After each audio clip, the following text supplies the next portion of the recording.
我成日覺得扮 spy 係一件好辛苦嘅事，即係做 spy 扮 spy 嘅好辛苦嘅事，因為通常 spy 太面目可憎咧，會俾人打。我覺得 spy 最靚仔喎。唔係，即係我意思係，通常做 spy 會俾人打。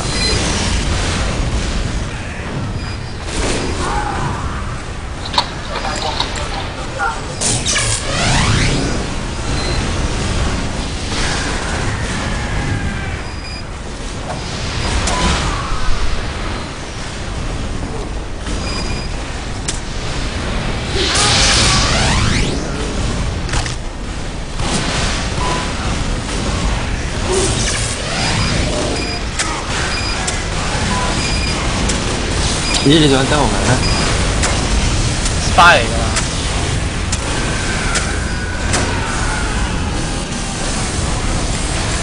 哇！有個 spy 扮我，有個 spy 扮我嚟頭，有個 spy。我係唔會做呢啲多餘。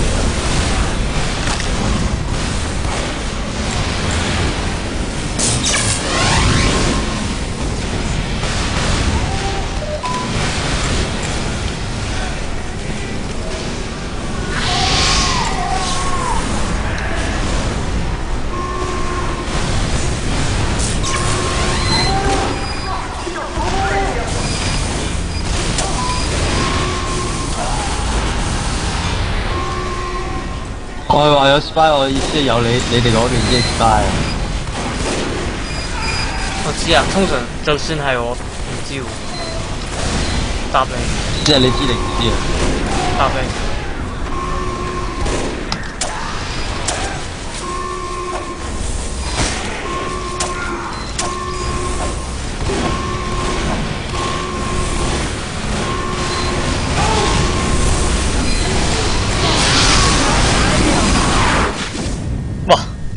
咁都 MVP， 我已經打好求其嘅。唉，唔想玩。唉，唔好嬲啦，大派都會信。唔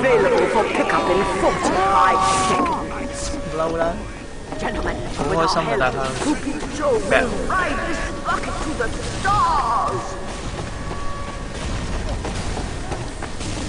哇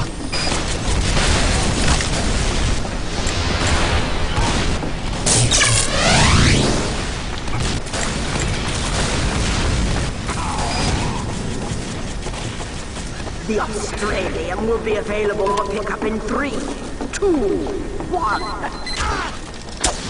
We have dropped the Australia.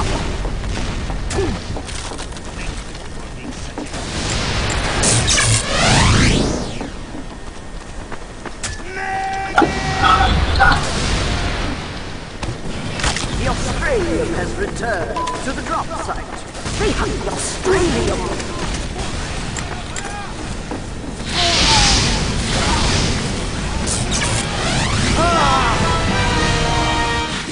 係咁俾個火殺死嘅，仲要係死好彩殺死，嗰下先好笑。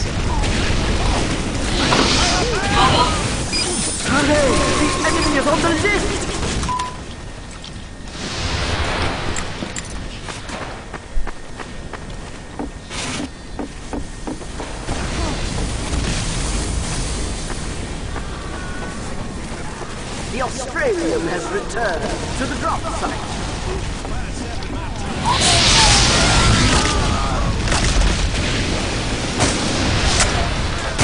I'm going to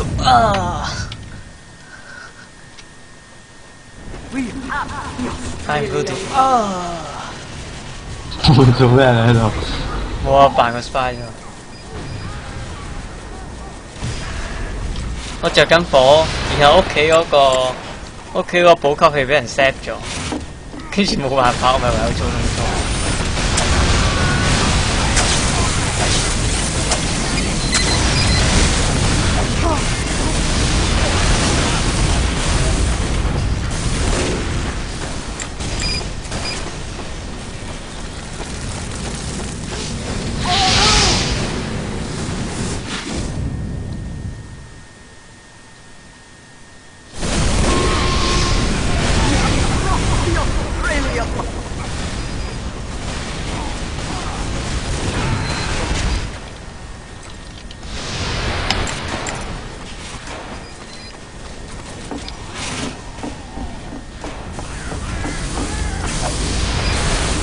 力做 spy，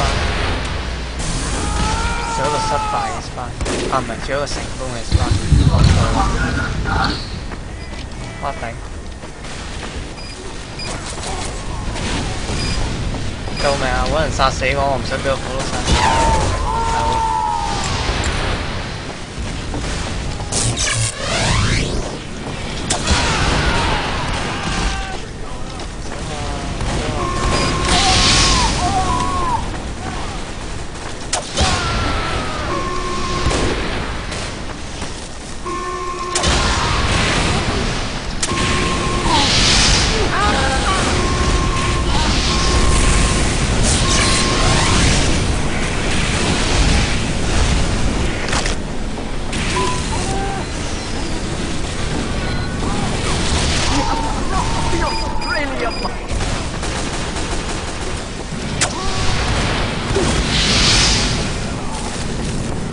係好煩啊！如果唔係對面，唉，我爭啲去報仇噶，我追咗佢咁耐，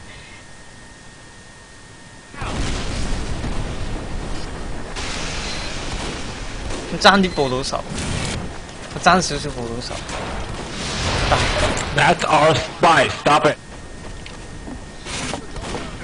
God, you stupid.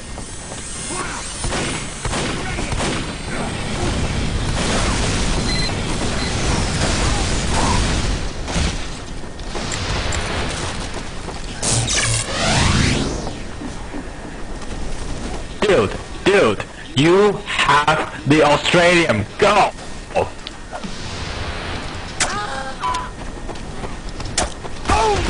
俾人開槍殺死。Dude, don't help him. Just let his stuff blow.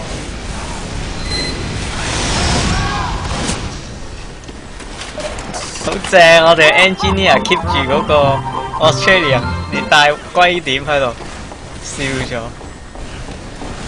吉死佢啦！好唔好啊？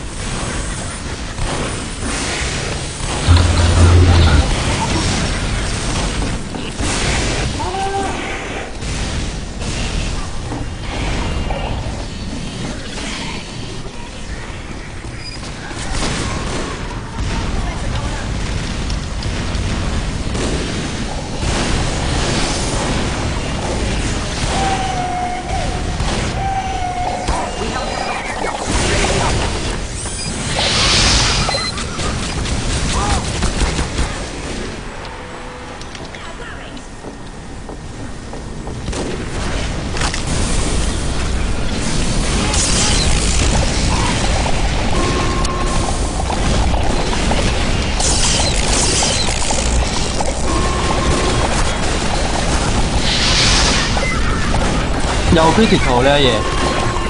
咩啊 ？critical 咗我阿爺？邊個 critical 咗我阿爺？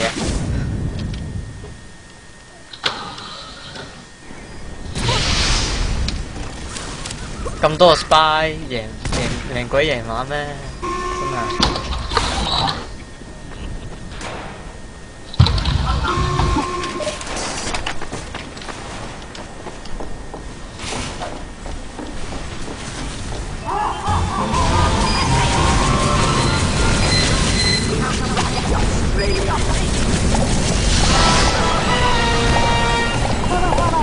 我需要跌死你！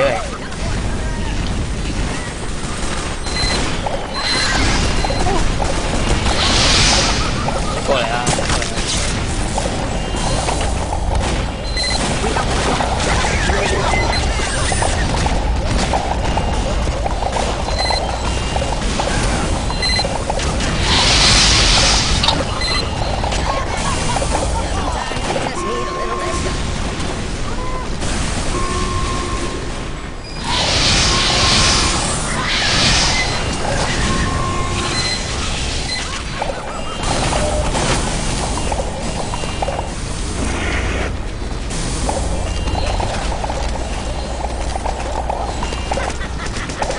啲人唔識，果然係新手，唔識抌低個箱俾其他人。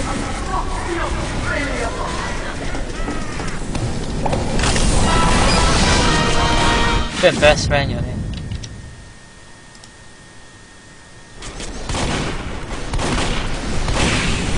嗰個係咪 spy 嚟？我覺得嗰個 demo 咪係 spy 嚟。係個 demo 咪真係 spy 嚟，原來係你嚟㗎。Oh my god！嘅，俾發現咗。唔係啊，我知啊，不過我死咗。我見到你，我見到個 demo 咪俾個 N 錢打嘅，一開始冇懷疑，但係佢冇開槍，我就開始懷疑咗啦。開始懷疑係一個 spy。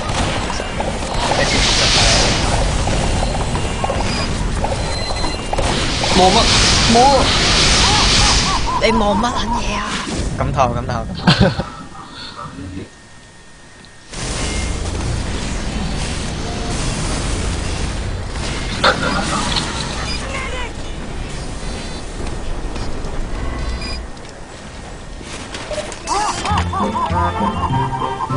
我好中意玩 Zero 連，係你嗰邊勁咁多，唔使玩啦。勁唔係勁好多嘅啫。勁好多。你睇下我咁都做咗，我咁都做咗第3啊！玩得耐就高分㗎啦，唔關事㗎。拜拜。哎呀，唔死喎，跌落地下都。喂，個 medic 想點啊？保我去，即係點啊？你即刻扮 spy 啦。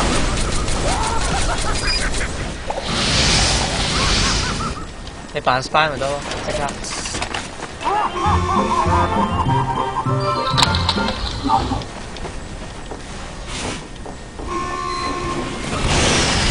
哇，個咩咁犀利嘅？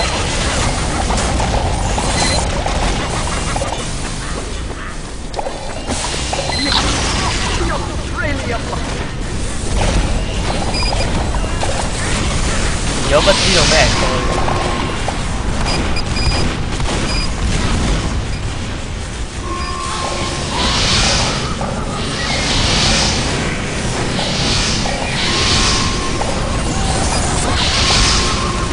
係喎，真係行，咁走啦！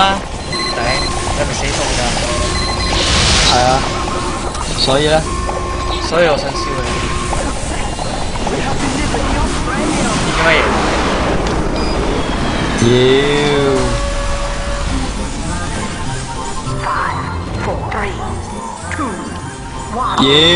唔使過咗嚟添，即係我發威啦，我又可以發圍啦。4個火都2個 spy 差唔多，我係咪應該做 soldier 先？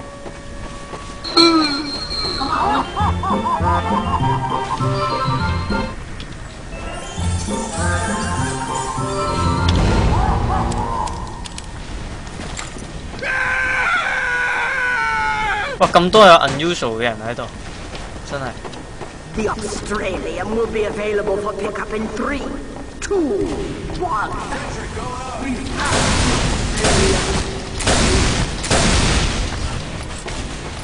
有個 sniper 發現咗自己都唔知嗰個 sniper 係敵人，幾有人，好正。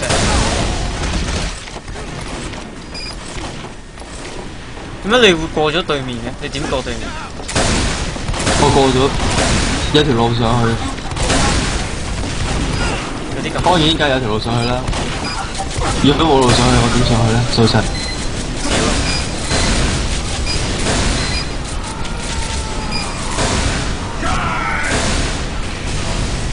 好正，我係咁打爆晒啲聲。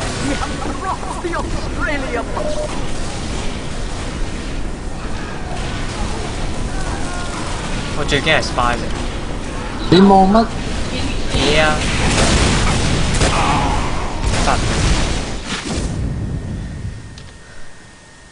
有幾4個火到2個 spy 陪我做 spy 幫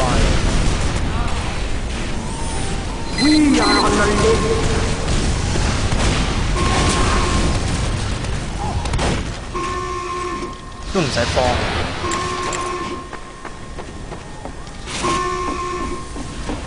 我冇玩呢個，我覺得 ？OK 啊 Sniper 又有得發圍，唔錯火爐有得發圍 ，Spy 又有得發圍，好多職業都有得發圍，除咗 Heavy 難少少。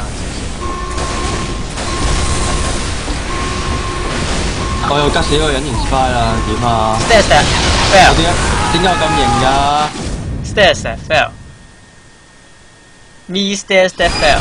I'm so sad. I'm so sad。輸添，本來贏嘅，如果唔做 spy 嘅話，做火佬嘅話應該贏㗎。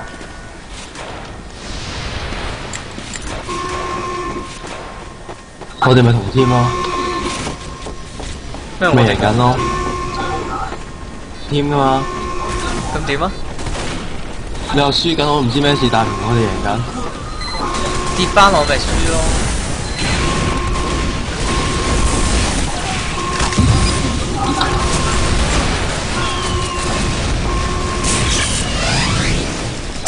無視係一個無名之事。係咯。無視嗰下，點解咧？點解佢會無視我？啲年青人嚟㗎。頭先佢殺咗好多下啦，嗰個。我今次吉到佢應該。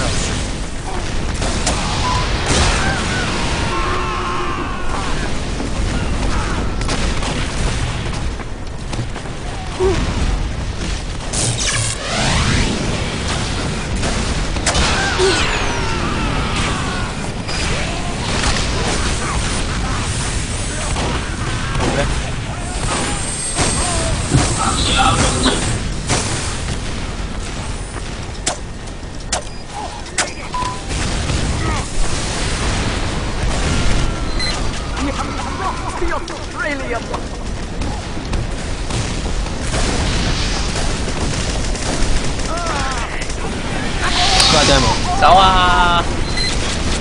翻屋企啊！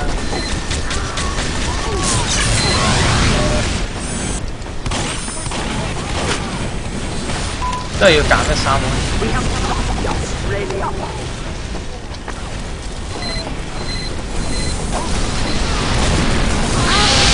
走啊！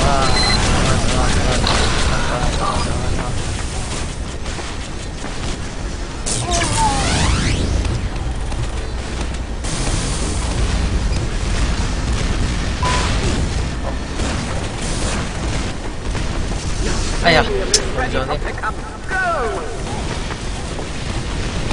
fuck 對面頭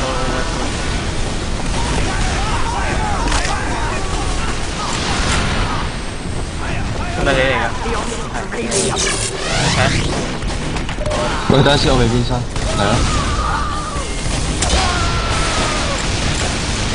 好型㗎呢下真係，點解我會錄低佢㗎？幾型啊！哇！哎呀，走啊走啊走！我搞掂咗個迎我衝過嚟嘅 scout。So sad。我喺前面 set 嘢，睇唔到你佢嗰度。迎到爆炸，佢迎住我衝過嚟開咗2炮，跟住喺我側邊經過，跟住俾我一下180度。You are so sad。成個世界清靜晒。So sad。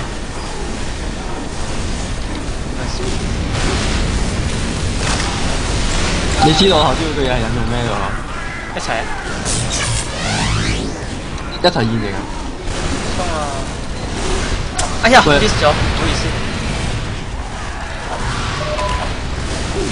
我極都跟唔到，因為個火佬同你行嘅速度一模一樣，所以我極都跟唔到個火佬，跟住俾後邊嗰個嘢，俾後邊嗰個蘇著彈，哇好嘢喎！俾後邊個蘇著彈。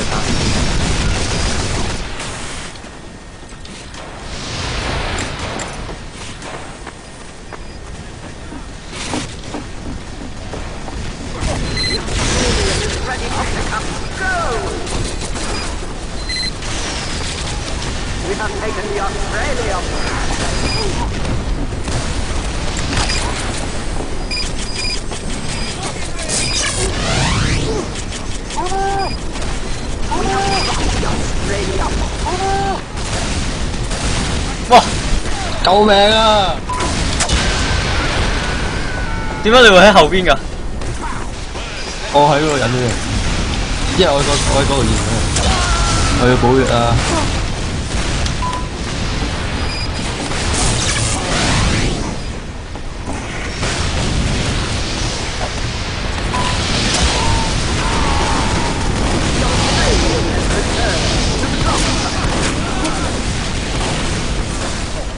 我呃佢，我唔係 spy，我成功呃到佢。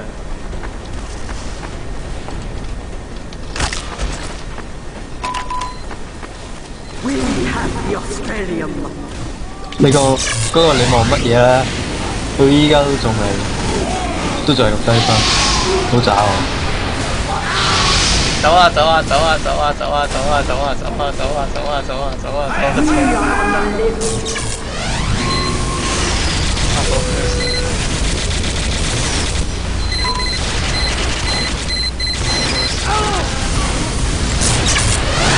俾我你望乜嘢搞掂咗？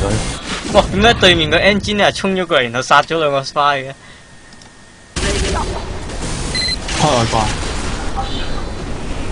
開外掛咯。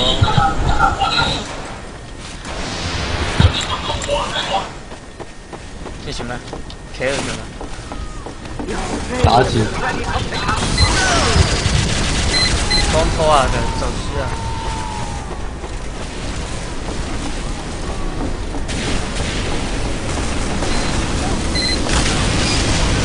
咁多 spy 喎你？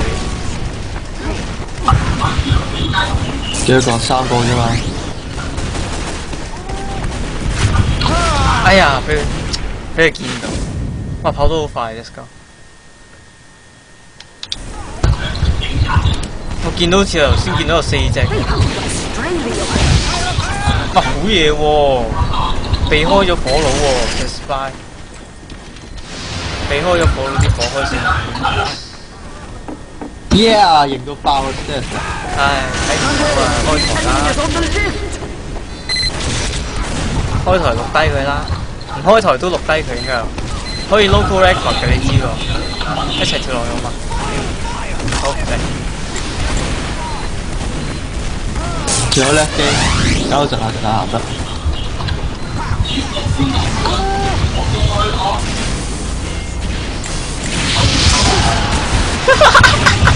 咁一定好慘，咁一定係咁保我企喺度，跟住又俾人快車，哇！俾人快車走唔到添，走。哎呀，笑死我！跟住我俾人 spy check， 我即刻燒着咗，跟住一嘢吉死咗個醫生，跟住衝埋吉死個醫生，跟住走咯。做晒。其實我聽唔到你講咩。So sad， 聽電話啦。我話我扮派佬，跟住人哋個醫生醫我，我企咗喺度好耐，佢喺度醫我，跟住我俾人 spy check， 跟住一嘢吉咗落過去，咩敵高跟住走咗。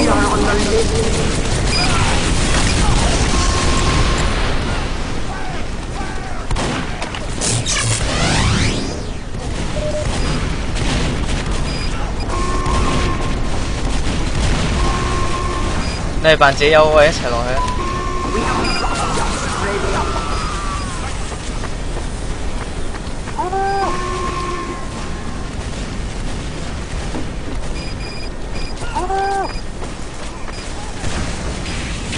會 dispenser 咩？你喺度行啊，好易俾人發。有 stairs 成功，你見唔見到？見到，見唔到，我俾人殺咗，唔好意思。耶，好型喎，明明。係啊，冇扭計啦，開台啦你。開台好叻嘅，走咗啦。你唔好用視我咯，你用視窗模式咯。視窗模式。我用視窗模式㗎，我不嬲都視窗模式㗎。我追到你啊，好嘢！好機啊！你又諗乜嘢啊？追到你啦！對面得翻11個玩家，你呢度得翻10個。只不過對面已經好咗啦。嗰啲反 spy 好犀利。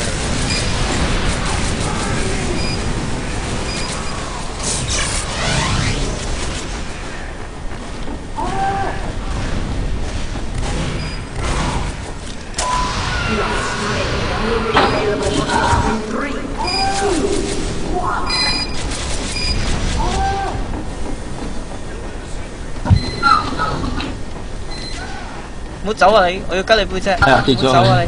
走啊你！走啊你！走啊你！走啊你！收啊你，冇收。我哋兩個係咪扮得好成功？我覺得。哎呀，我俾人殺咗，你小心啲。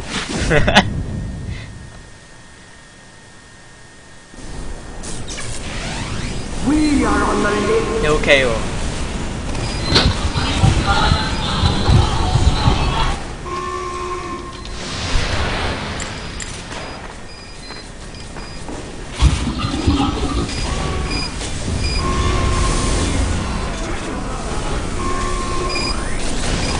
dispenser 都冇過係咪路啊？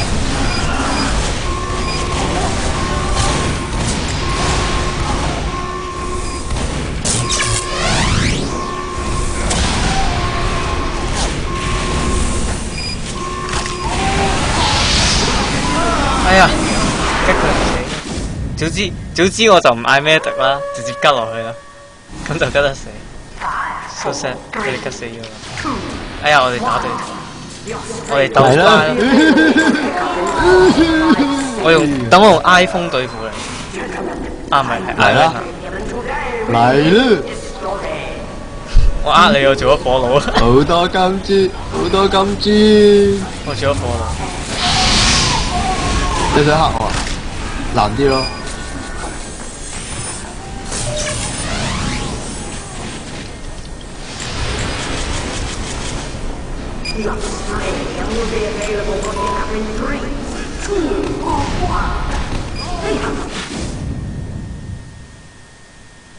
炸碎地人數得314，咁靚嗰個 number， 好廢。我覺得我哋呢啲好似好廢，好似。希望唔係咯。有粗飛喺度嘅應該。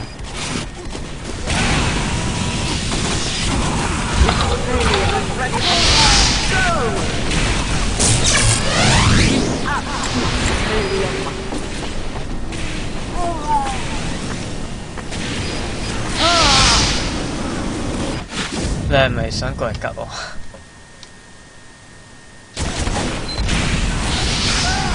但係好不幸地，你後邊有個火龍將我燒死。唉，算啦，唔做 spy 啦。你哋啲人咁叻 spy 出嚟。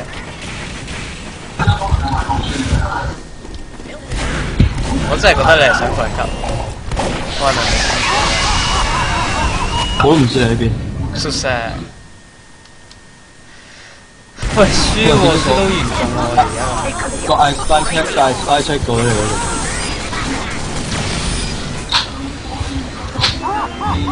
好，做個招牌動作先。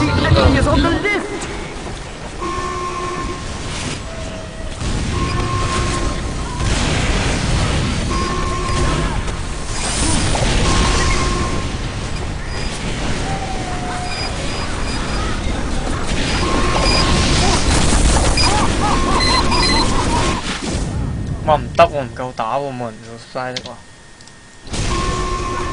認真少少做 spy 啦，輸啊！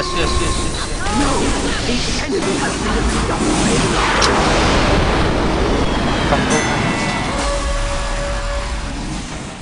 5, 4, 3, 2, 1.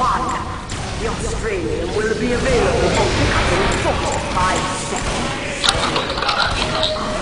Monkey naughties, go!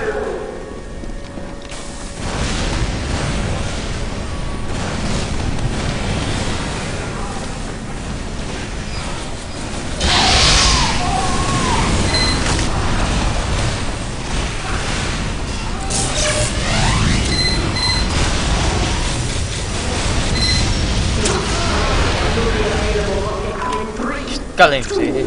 Không sao.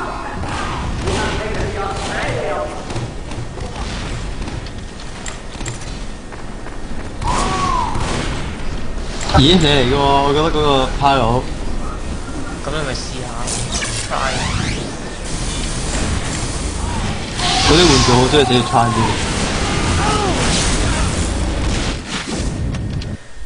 好渣，係咁死。你做啲咩職先啱啊？你哋嗰邊咁強，我哋呢邊冇，我哋呢度4個嘥8塊啫。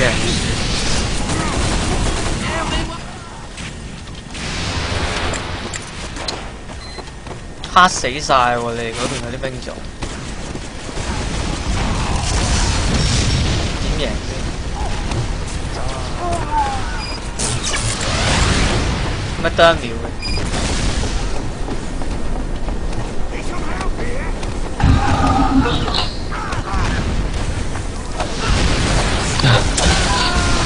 吉倫東吉，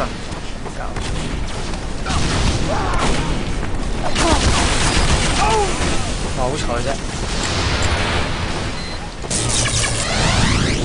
好彩進化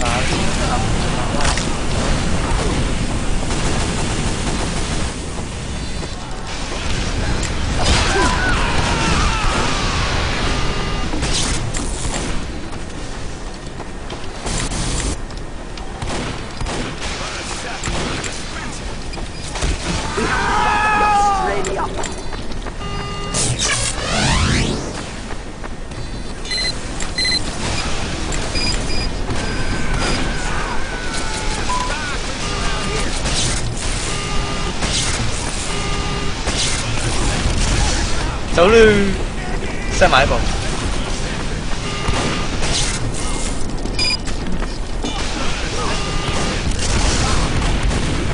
set 爆人哋部 sentry 嘅時候，唔雞人，雞人嘅話就好大。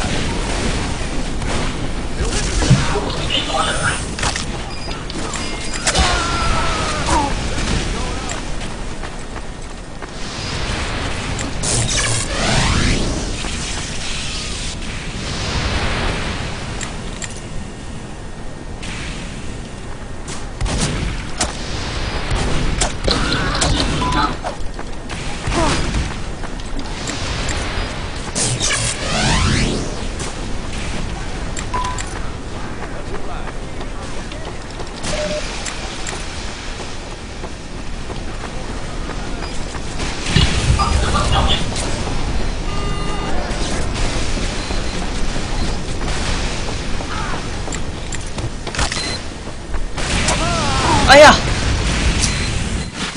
唉，俾你塞住咗，如果唔係吉到背脊。但係你哋幾時壓咗過嚟我哋呢邊我都唔知嘅。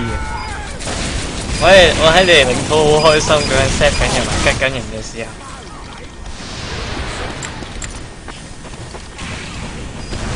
點解把刀冇得加速寶㗎？邊把？冰刀。再咁我唔用冰追，我總都唔用冰追。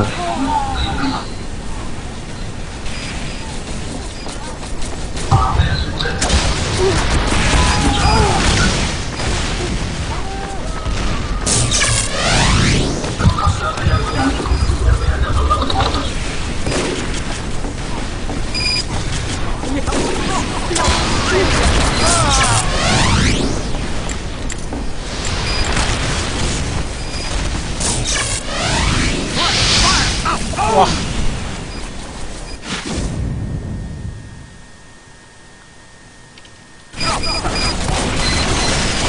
冇得贏我哋咁樣僵局，你哋全部塞晒喺前線咁樣，又唔攞 Australia。喂，點解唔俾 Australia 咧？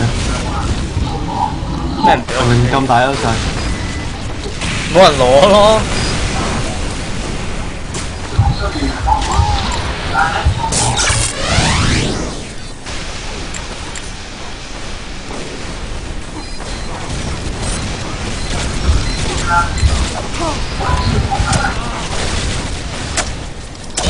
Yes, thanks， 多謝你啲。攞唔係冇人攞，因為你哋啲人塞晒喺前線啦。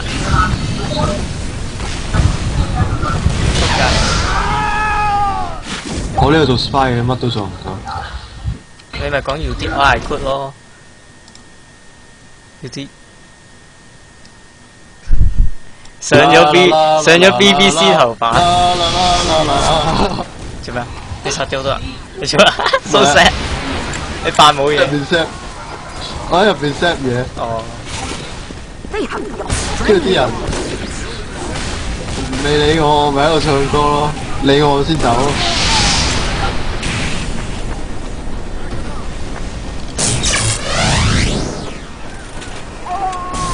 雲家 Photoshop 咗幅嘢，跟住問我靚唔靚，跟住我話靚啊，幾靚啊，係咪你整㗎？然之後佢就話係，跟住我就話咁唔靚啊。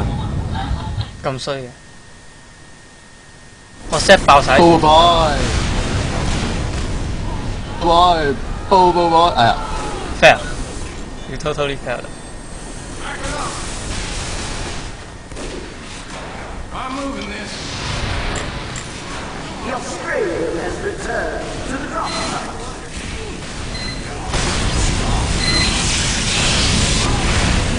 誒，着錯裝添唔好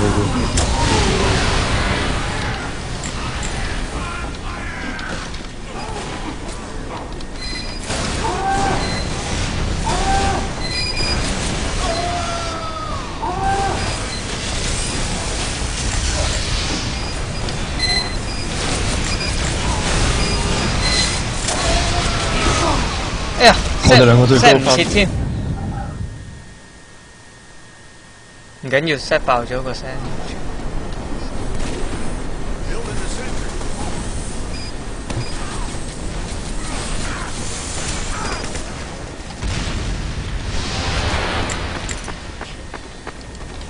我掉咗個 spy，好似好多個 spy 咁樣。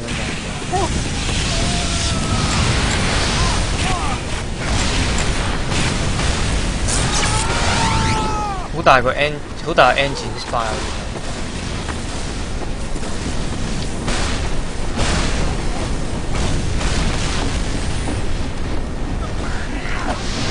唉，吉你唔到，俾人殺死咗。嗰個唔係我嚟。唔係咩？但係 engine 嚟㗎，死咗，so sad。係喎 ，engine spy。So sad。做咩要發啲咁嘅聲音出嚟？哇！你咁高分嘅，你高分過我，唔開心。喂，冇人見到你喎 sorry， ，so sad，都係要食。下俾人殺咗，俾人燒咗。好。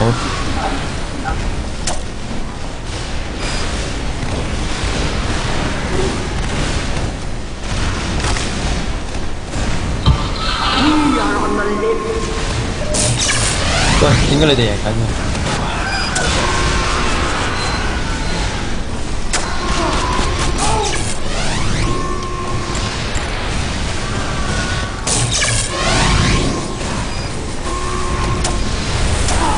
對決啦，輸咗，你輸咗啦。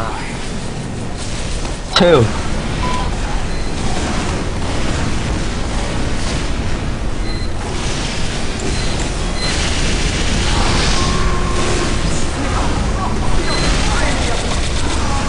明明係我最勁㗎嘛。係你最勁，我話你唔勁。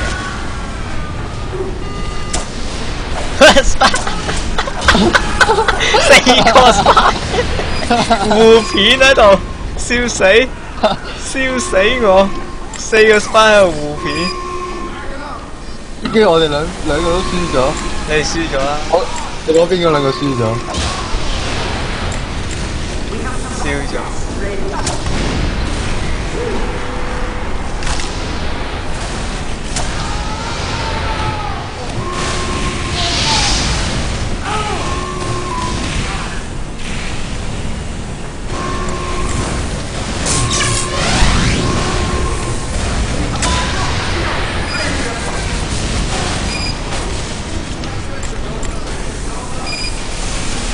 set 得好，仲早過我，仲快過我已經開始 set。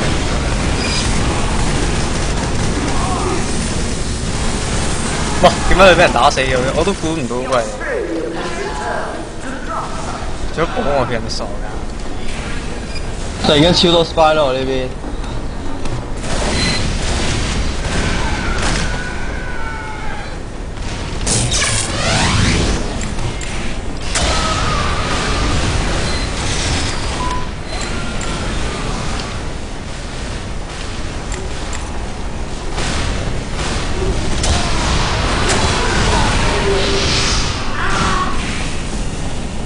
吉到好開心啊！哇！點解會有永啊？你喺該回合背刺嘅數接近紀錄。呢、個回合我吉咗9個人背石，最佳成績係吉咗12個人背。 We are on the lift. We have lost the 吉得好順手我都覺得。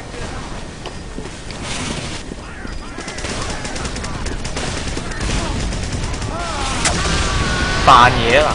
你估我唔知你係 spy？ 算數啦！好高分啊你！好彩啫，好彩。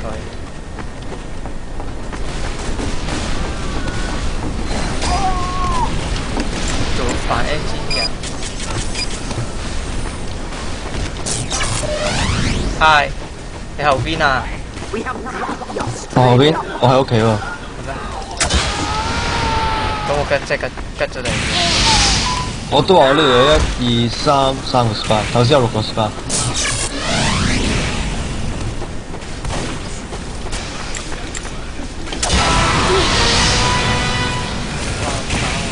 企喺我飲埋。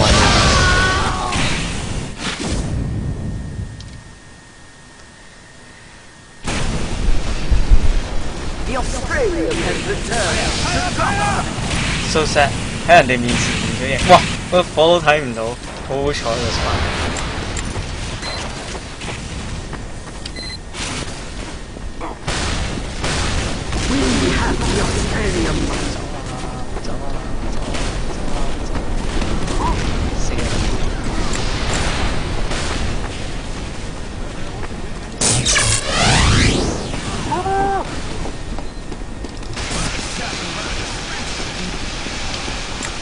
清唔到分啊，殺唔到人啊！啲個個喺晒後面，烏龜，唉！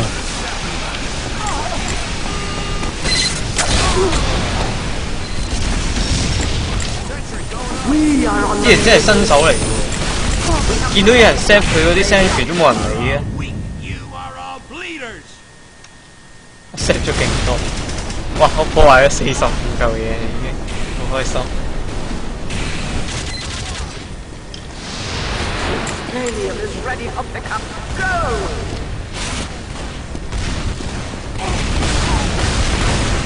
哇！我見到一個，我見到個場。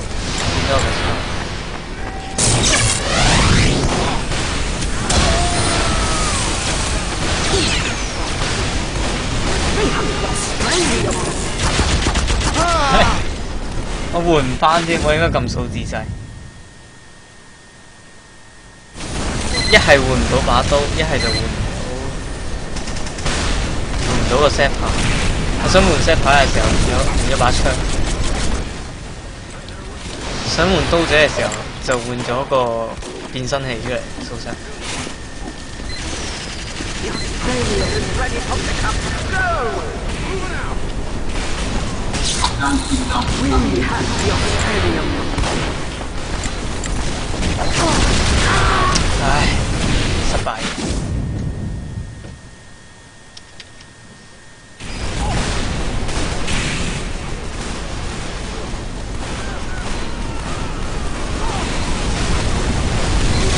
你自己都完全唔去攞 Australia， 我去到得我一個人咯。佢究竟知唔知呢個場玩咩？未知㗎，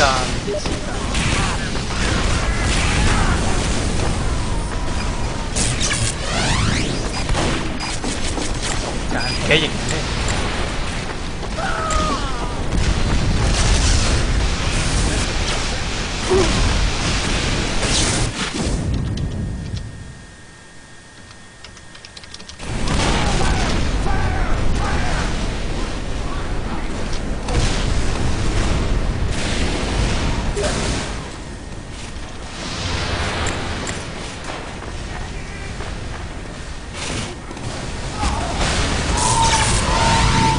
哎呀，俾人喺後邊火箭支援殺死咗。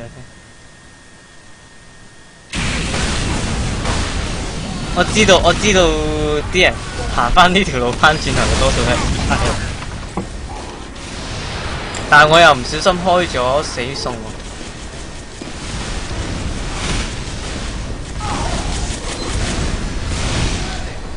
如果唔係應該吉到你。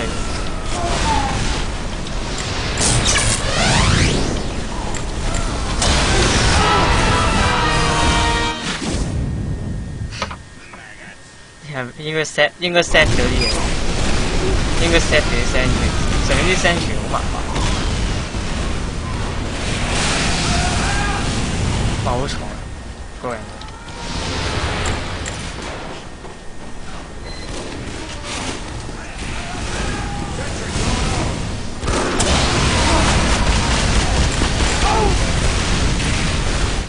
好灰啊！好灰啊！出口俾人崩死咗，好灰啊！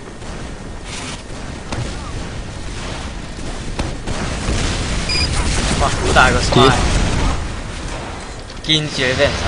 俾個 spy 偷嗰啲嘢先，我仲諗住食。嗰個咪你嚟㗎？唔係，幫你睇，好難得。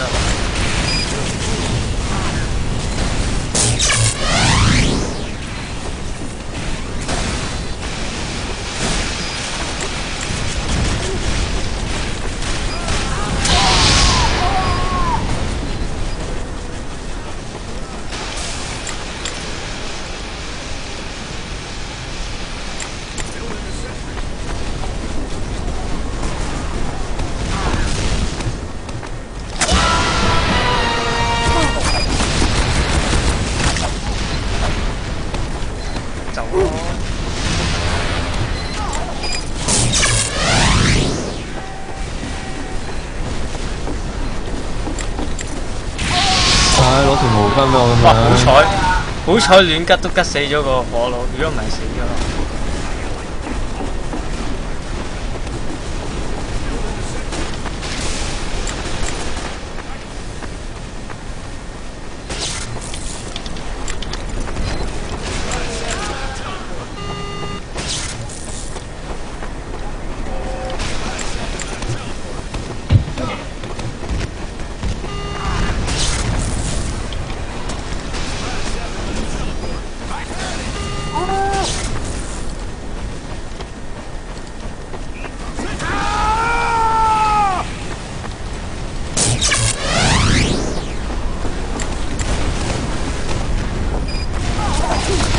頂類似 spy， 真係類似 spy 嚟嘅。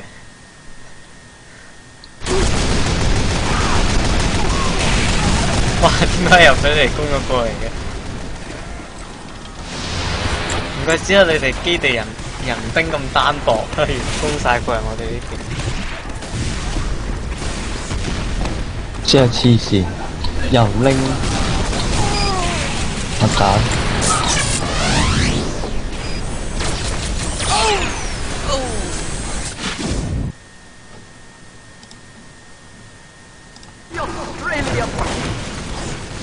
冇啊！你哋全部走晒壓制人哋基地，係難啲㗎啦。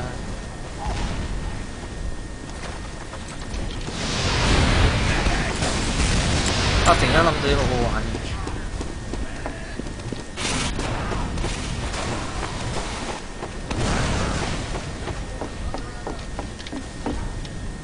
We have dropped the Australia.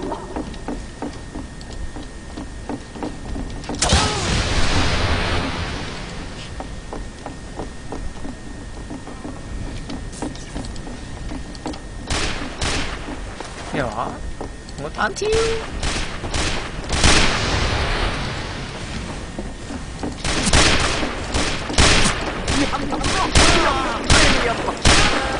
好嘢，好開心啊！走啦！你真係開心？係啊，好開心啊！哇！走啊！哎呀！哇，好開心啊！你真係好開心。我真係死咗，我唔介意話俾你，我真係死咗。你唔好，你放過我啦！我冇血，我冇血啊！你知我揸苦無噶啦。係喎。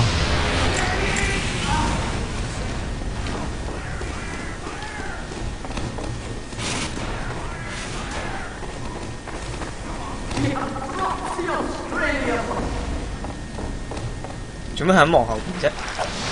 走啦！咦，原來你嚟㗎？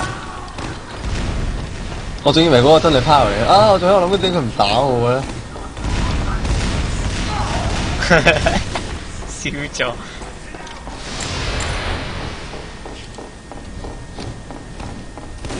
你望後邊係一個好大嘅破綻嚟嘅，講真。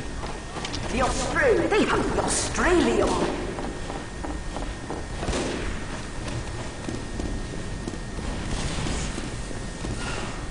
好慢。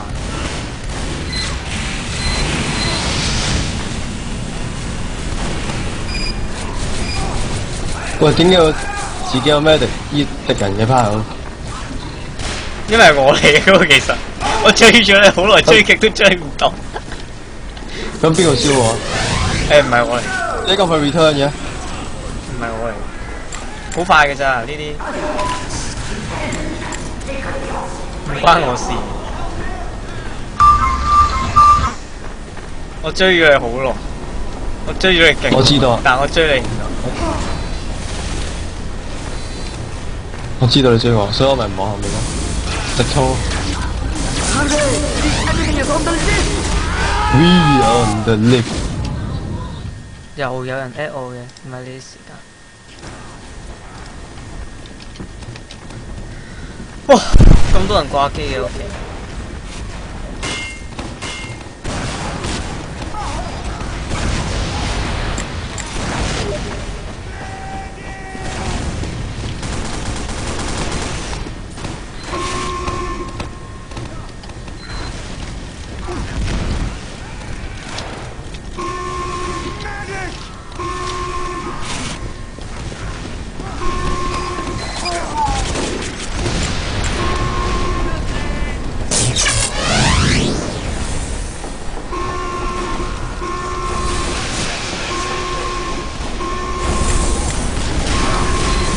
哎呀！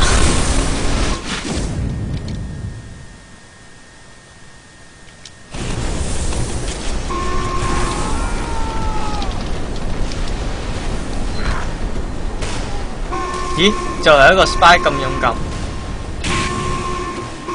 不過哇，作為一個 spy 居然可以將一嚿嘢 carry 完咗，真係好犀利。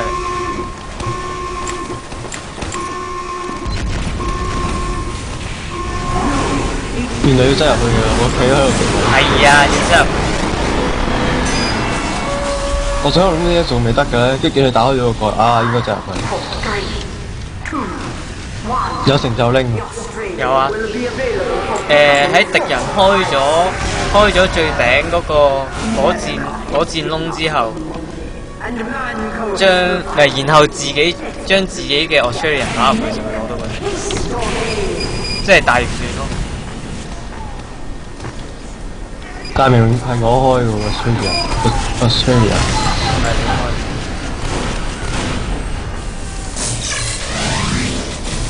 The Australia will be available for pickup in 3, 2.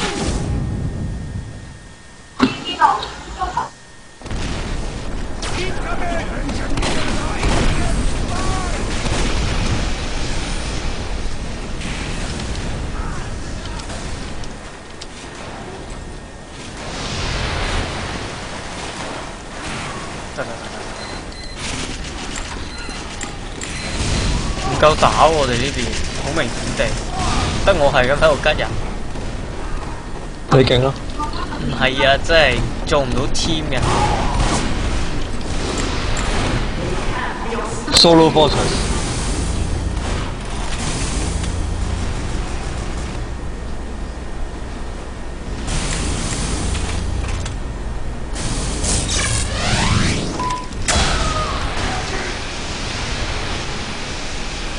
Hi。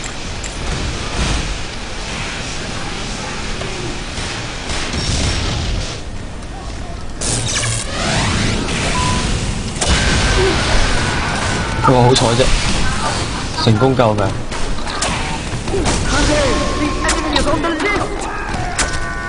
乜急唔死嘅隻 Demon？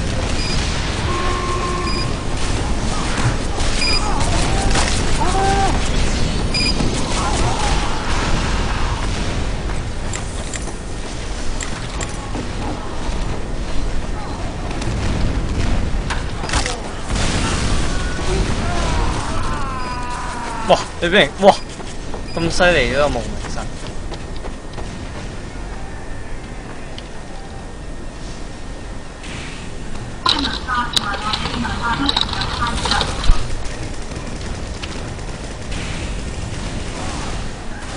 個 spy 俾人撞到現形，然後俾個 spy 吉死咗。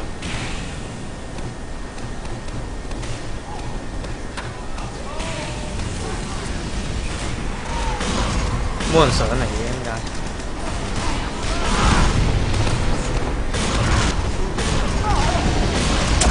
哎呀，吉你唔死嘅，嬲！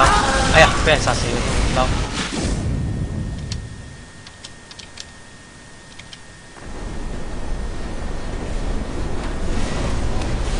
哇！哇！發生咩事？佢個 spy 見到有火都衝埋嚟，咁好笑。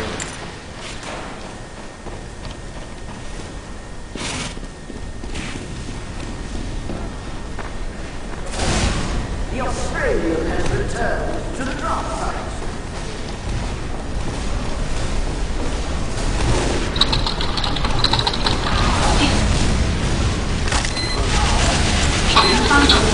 喂，點啊你咁樣，我哋唔使打。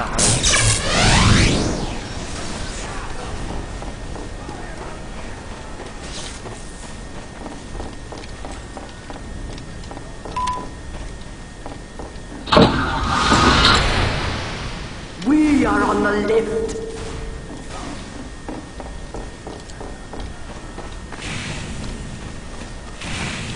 嘥牌。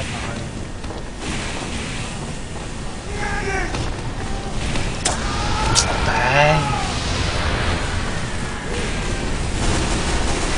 激鬼死！快啲啦！冇人理咯，佢哋冇照跳咯。哎呀 ！spy 後 spy 真係 spy 後 spy 真係好灰。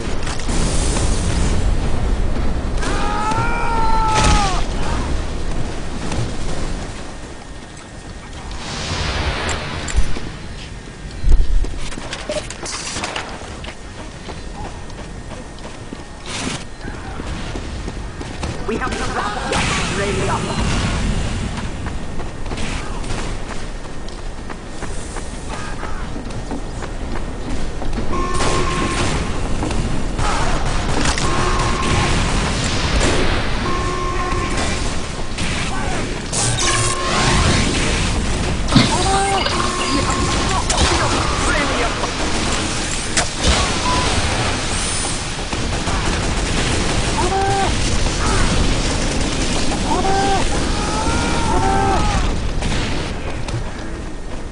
The Australian has returned to the drop site. 個咩敵又俾我逼？哎呀，我 stand 成啦！哈哈，型到爆炸！殺唔殺到你啊？殺咗！我冇我第一我唔覺得你見到我，唔係我唔覺得你認為我係一個 spy。第二我覺得就算你認為我個 spy 都應該跟唔到我配石，我估唔到你 step 到。係咪型到爆啊？嬲咯，我好嬲咯！佢哋 step 到，佢頭先明明已經逼到嗰個咩敵啊！啱啱做咗啲咁英偉嘅動作，居然俾你調翻轉打。我應該錄低佢㗎，但係我覺得我仲未夠勁，所以我唔錄低，所以我唔錄。俾阿步步改殺咗咧，俾佢發現咗其實我係一個 spy。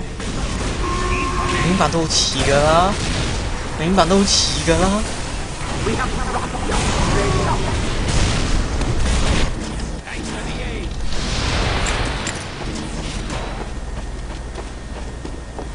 我唔知自己點解會第一眼就睇得出。呢度有道門，我打咗咁耐都唔知原來呢度。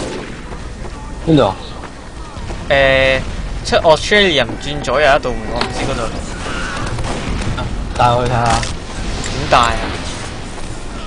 雖然我哋唔同隊，但我哋個心係一齊噶嘛。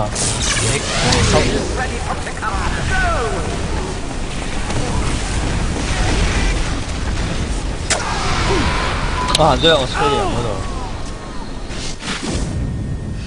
哇！俾佢用良心反對，只係舉牌。左邊有道門，左邊邊度有道門啊？門啊！唔係啊，唔係啊，一出 Australia 門口嗰度啊，三條分岔路。跟住去 Australia 嘅轉咗，係咪你嚟㗎？唔係有人咩？我而家唔喺 Australia 嗰個。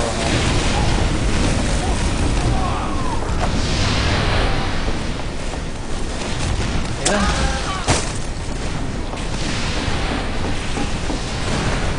？We have rocked Australia.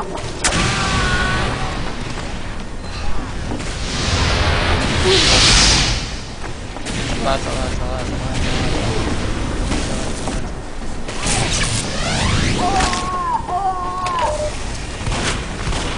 We are on the limit. 哇！飛虎啊咩飛虎啊？ ！TVB 啊！咩啊？ TVB 飛虎。唔係好明。 TVB 而家做緊飛虎啊！咩係飛虎？戲嚟㗎，係咩？劇集嚟㗎。未睇過，未聽過應該。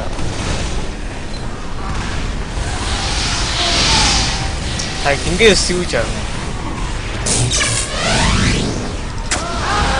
點解要燒着我？點解你要燒着我？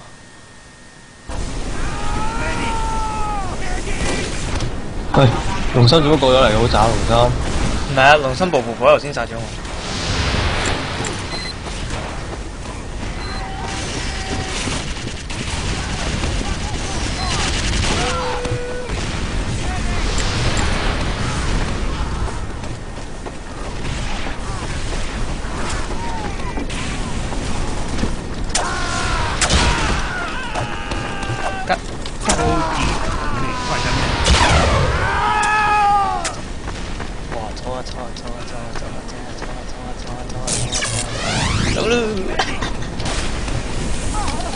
殺我唔死，殺我唔死，殺我唔死，殺我唔死，殺我唔死。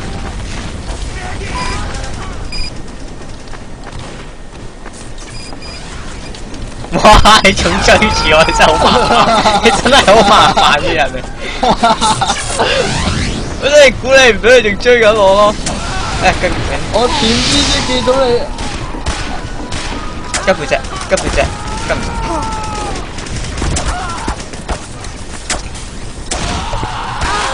哎呀，唔緊要，我殺咗好多人，你仲追住我，你好麻煩啊你。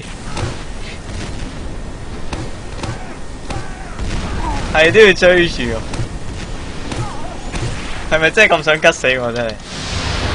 我唔知啊，我行呢條路就見到你啦，我冇諗住追你噶，不過見到你唔通唔追咩？係咪先 So sad，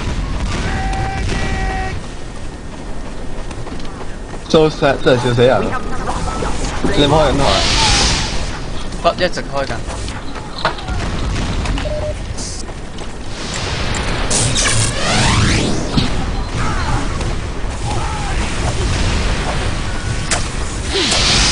喂，好唔鋸咯，我覺得。我速度，我啲速度同 Pilot 同 Spy 一樣，你追極都追唔到，所以。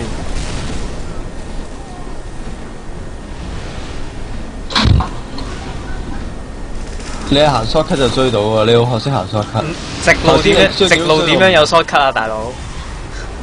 哦，咁啊麻煩啲啊，直路。頭先你追幾多水用唔到，就我行咗少少 shortcut，少少啦，唔好多。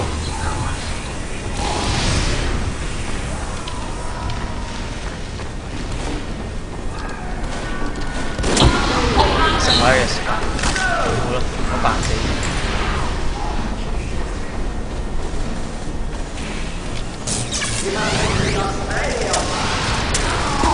喂，點解啲水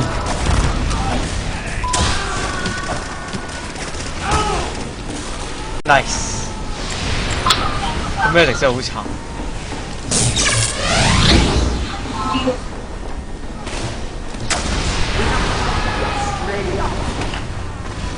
係咪因為我哋兩個做 SPA 太勁，所以喂我呢邊得一個？可能係。跟唔住。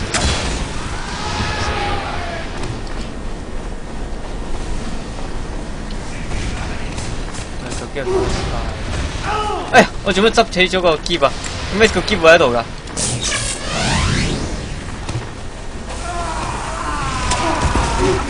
哎呀！哎呀，樣衰！哦 ，Australian 真係好麻煩啊！如果唔係個 Australian，我就唔會現形㗎啦，我就會好成功咁吉死咗兩個人。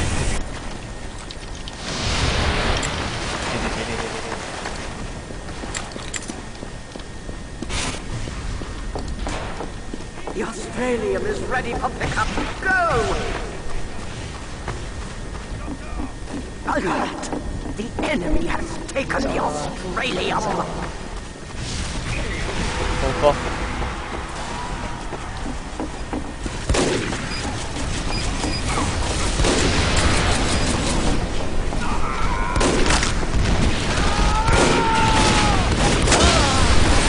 哇！飛到咁遠嘅，我飛到 engine， 喂唔好啊唔好啊！哇 ！Thank you medic。跟住飛到 engine 遠啦，兄弟。哎，殺！ shit！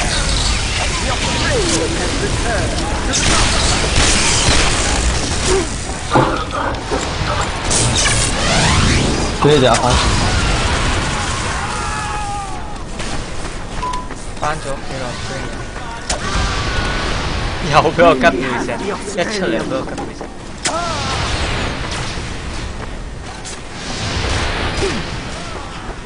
走咯，唔好打咯。咦？我哋攞咗個 trade 攞部 iPhone 出嚟。呢部係最新嘅 iPhone 11，具備隱形功能。我係咁追你，係咁追你，但係追你唔到。最後我吉死晒對面啲人，佢仲唔追我？跟住俾人殺咗。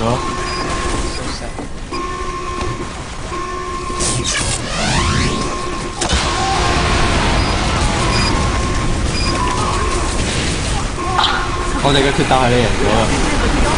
嚇咁你睇下你高幾多分？收晒，唔同 team 啫，大家都要睇下啲魚好唔好湯嘅。嗱，你轉左，跟住轉右，咁行到 Australia 之後轉右咧，你就會出到去第3條、第4條路。我已經開始係得3條路，已經開始出嚟。邊度第4條路啊？唔係呢度啊，傻佬！哎，我陣同你同天話俾你聽喺邊。你喺邊啊？好，我走咗啦，我準備去吉人佢隻。知我你。佢行啦，但係話俾我知，我喺你後面咋，我嚟嘅。等先，我放翻低先。你行先啦，你行先。你行先啦，你匿埋。向前行，轉左出口，轉左，轉左，轉左，轉右。呢度行入去，呢一條路呢度行入去。哦，你唔知㗎？我唔知啊，我以為得4條路出嘅咋。咦係喎，我都唔知喎。係喎，唔覺得冇人出過呢度呢度咁陰森。我知道呢度有條路，但係我哋又壓咗過去。你試過行？係啊，我完全唔知原來係。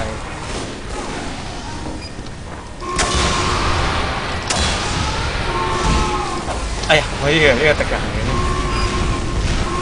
呢個真係敵人嚟，唔係我自己啊。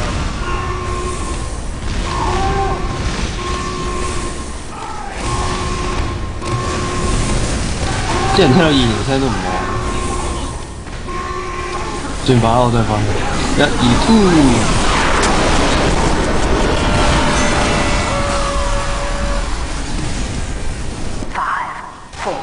死啦！場場 MVP 會唔會激嬲人？咁串？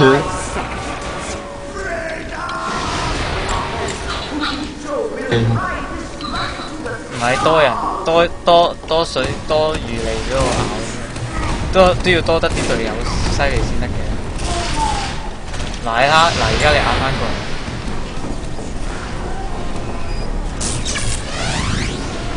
但係冇人呢個 Australia 咩？走啊！唔打。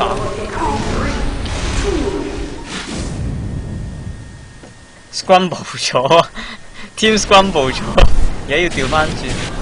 啊唔係喎，原來我 Q 都唔怪之 Q 一路唔隱身。唔怪之個 Q 一路唔隱身，原來佢揸住隱身。咩？唔係。我以為我自己係第二 team，跟住走去打。我以為自己係。有陣時我都會跟住走去打籃。short 咗有陣時。short 咗嘅時候，有陣時我都會咁樣做。點解我哋咁多 spy？ 我成日都冇俾無名之士殺㗎，做 spy 嘅時候。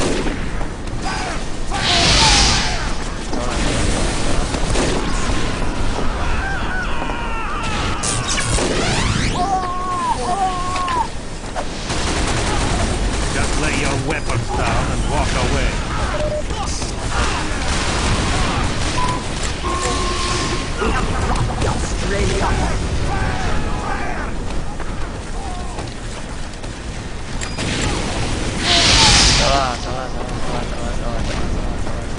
佢完全個火完全唔理，有個着咗火嘅 spy， 笑死我！唔係要死啊！俾我死，唔俾我死㗎！哇，好恐怖隻眼！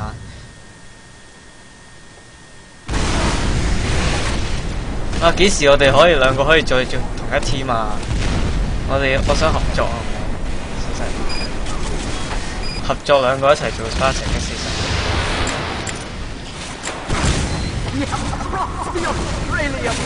我哋兩個最高分咁啦，係出現啦，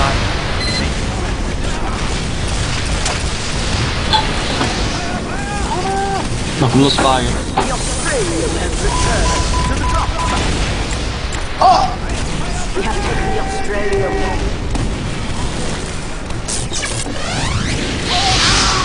有冇咁多人？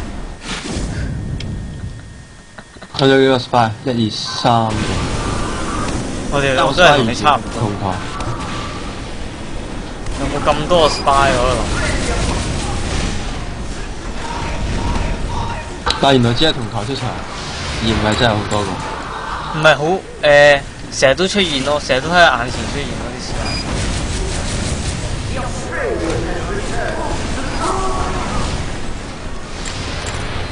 你別變化先。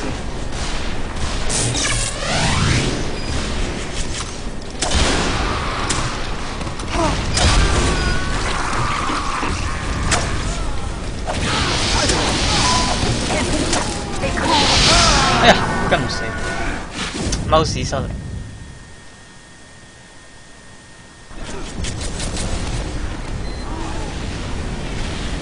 衝埋吉佢真係步步趕，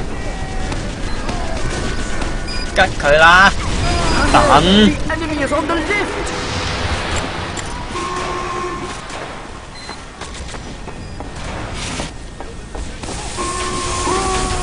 哦，咁快啫！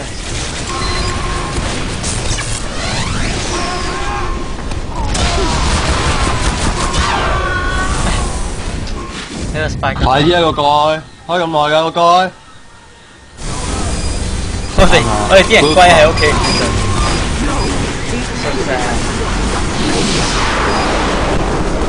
我 mission control 喎，由頭帶到尾喎。咦，有個人叫 Cyrus 喎。抽嘅。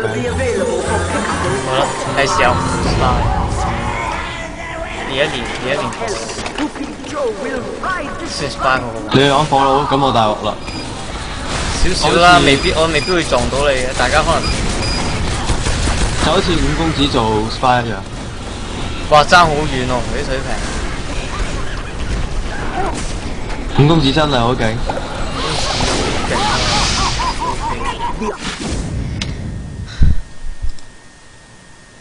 佢槍法準咯。我最唔識玩爆頭大師，你都未見過開槍玩爆頭大師。喂，跑紅底喎。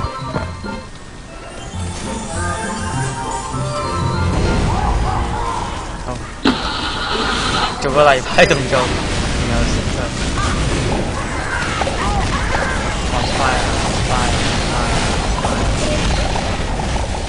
誒，唔少跌親添。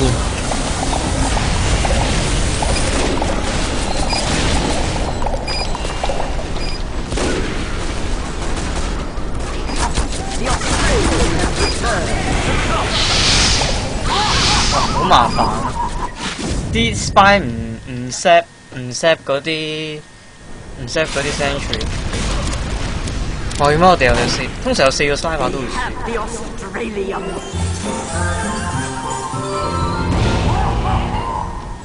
好，走。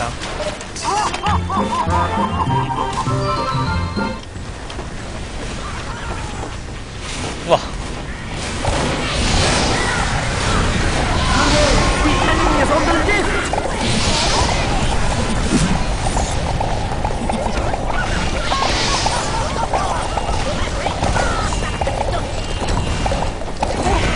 哇！咁都唔死，死！哇！咁多血嘅，點解？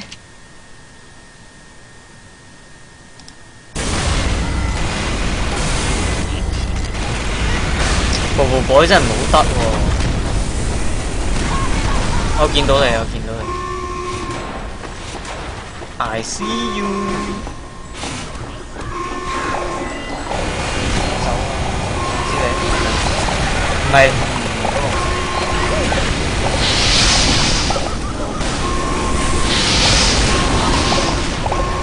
咁多嘥啊！下兩寶藏㗎，輸啦！唉，可以 scramble 啦。究竟我同你可唔可以一組？待續。唉，我同你都係永遠一組。唔得啦，我上咗第一。我陣間唉，唔玩啦。陣間冇辦法。啊，我都係紅咗。我唔玩啦喎。啊？點解？唔玩啦。玩地。有冇玩拍路？有玩拍路 mission？你先。咩？ step 唔成功，但我 stare 咗佢之後，佢唔理我，跟住 step 咗。咁樣叫 step 啊？咁樣叫做 stair jump 加 step， 得唔得 ？stare 咗 step。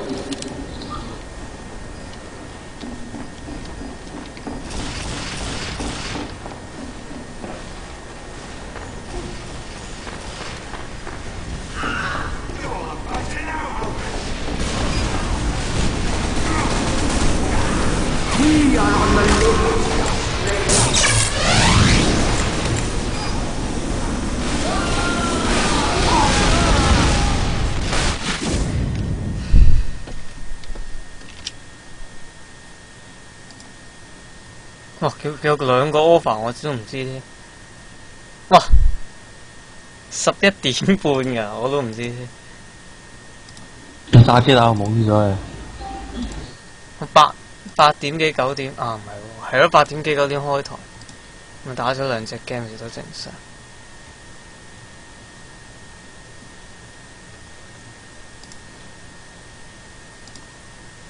唔得啊 ！at least 都要有隻雀仔先制，最少都要有一隻雀仔先。如果唔係點 trade？ 有啲肚餓添。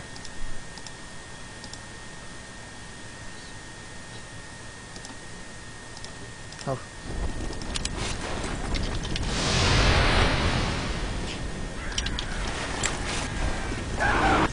我過嚟，我過嚟，我 spectator 點打？你喺邊啊？你喺邊啊？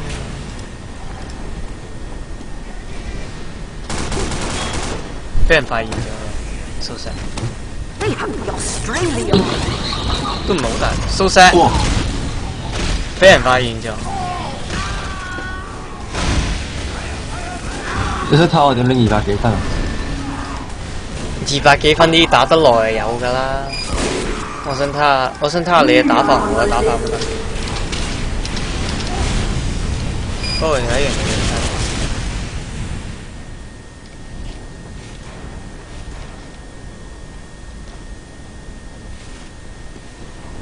藍隊 Spawn Room 後邊好似有啲好好睇嘅。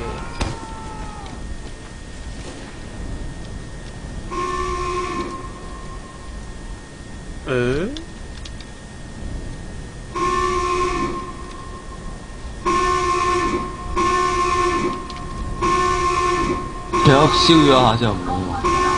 做咩啫 ？Spy 冇所謂，對面輸得啦。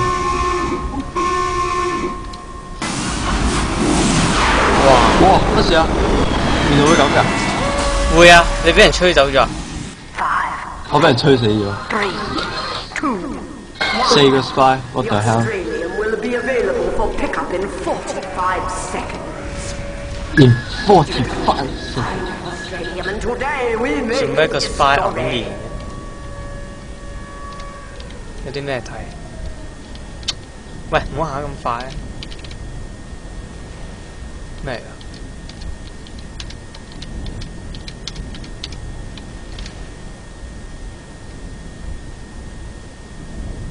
？The Australian will be available for pickup in 3, 2, 1.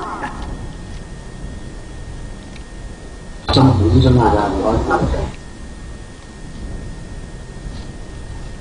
好，睇下電話先。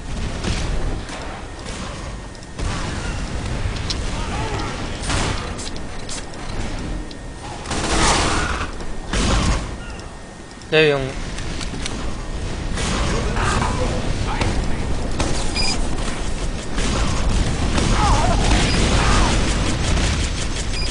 我外觀比例可以揀16:9或者4，唔係唔關事。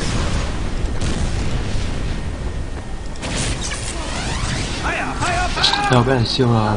冇問題，佢冇。誒點解你唔衝埋吉多佢一刀啊？佢都冇再。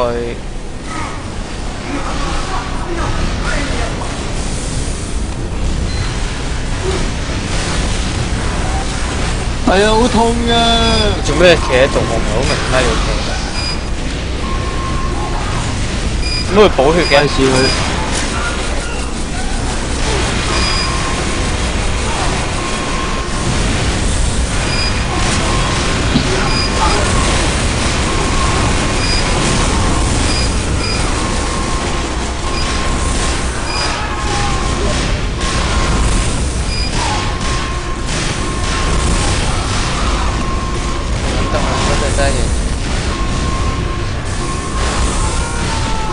低 B 仔，做乜唔擠入去啊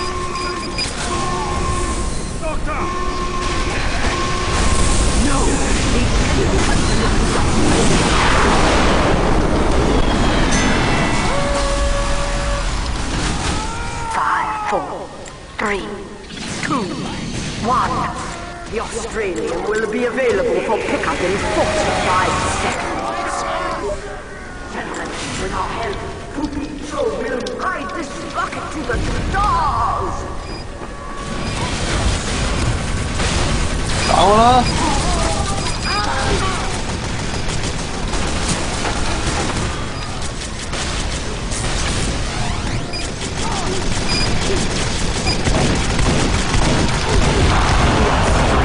！Will be available for pickup in 3, 2, 1. We have the Australian. We have lost the Australian.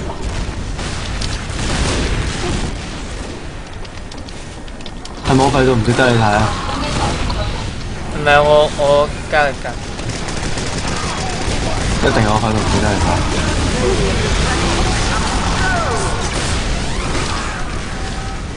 They have the Australian.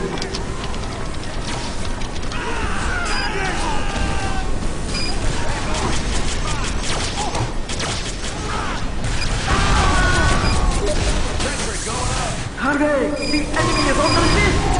我睇你啦，唉。喂，擊個 medic 啦！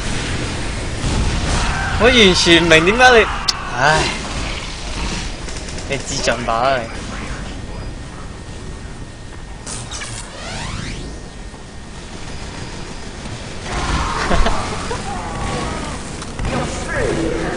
你俾人打你背脊會係喺度笑。會笑？大笑。係咩？我聽唔到啊！唔係啊，因為你開死蟲，所以一擊已經死咗，所以冇大事。如果你唔開死亡送終者，你會睇到大事。因為背後打係必定 critical。吉佢啦，吉佢啦！好嘢，好嘢，好嘢，好嘢，好嘢！你真係好廢啊！你覺唔覺得慚愧啊？你有冇覺得慚愧？嗰個湯背後的女人勁過我啦，背後嘅女人。但我成日都吉佢，好似我冇記錯呢個。啊，應該係我成日吉佢。我次次都要 slow 翻去你嗰度，再拉翻去你嗰度。唔該你唔好成日死啦。你做我教練咯，咁咪即刻睇到咯。係喎，都好。你邀請我做你教練啊？你等等啊！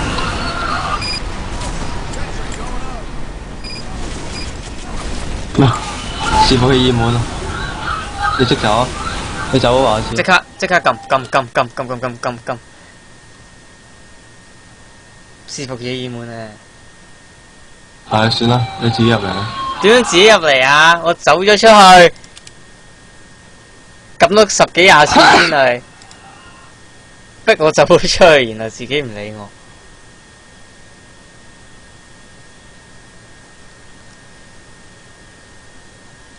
我撳咗好多次啊！唉，睇住啦，陣間冇人你再邀請我入去，算啦。32。哦，我話俾你聽幾時有空位，不過難啲，講真。你接受咗之後撳自動從事啊？你有冇得接受啊？依家？唔係好覺撳多幾次啊。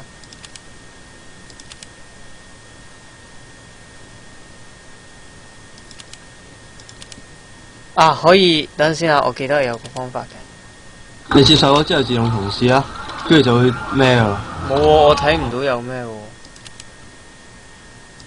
你有淨係接受一次就夠喎。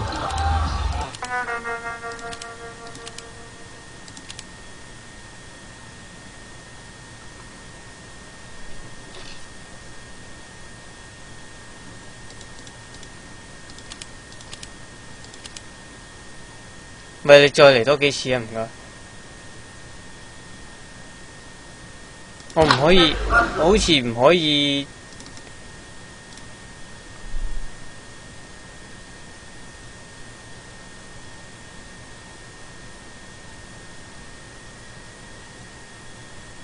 啊，做下教練應該都幾好玩，但係只可以。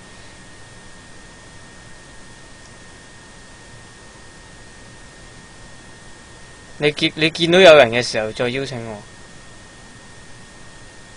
因為我見唔到你有邀請我。Welcome to Team Fortress 2. After 9 years in development, 呢一條係好似 it 喎 will have been worth the wait. 你開自動從事先啊！ Put your crosshair 我已經係 over 咁 the 邀 floating 請你。 commentary symbol and 我 press your 點樣 primary 開自動 fire. 從事啊？ To stop a 你 commentary 揀翻呢個 node, put your 相反，跟住 crosshair 自動 over the 從事 rotating 咯。 node towards the primary fire. 喂，入咗。好晒，算啦。撳啊！而家撳啊！邀請我，好難邀喎，好似。邀咗幾日8次啊我。而家有位喎。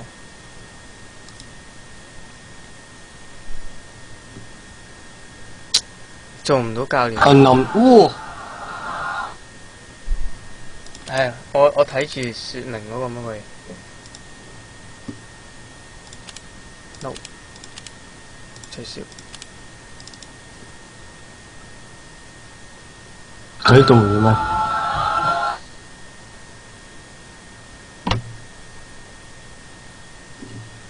聽下 TF2 嗰啲研發人員先講嗰啲嘢先。Welcome to Team Fortress 2. After 9 years in development, hopefully it will have been worth the wait. 算 To 啦 listen 嘛。 to a commentary node, put your crosshair over the floating commentary symbol and press your 我唔玩 primary 咯，拜 fire. 拜。 Welcome to Team Fortress 2. 好咯。 After 9 years in development, hopefully it will have been worth the wait.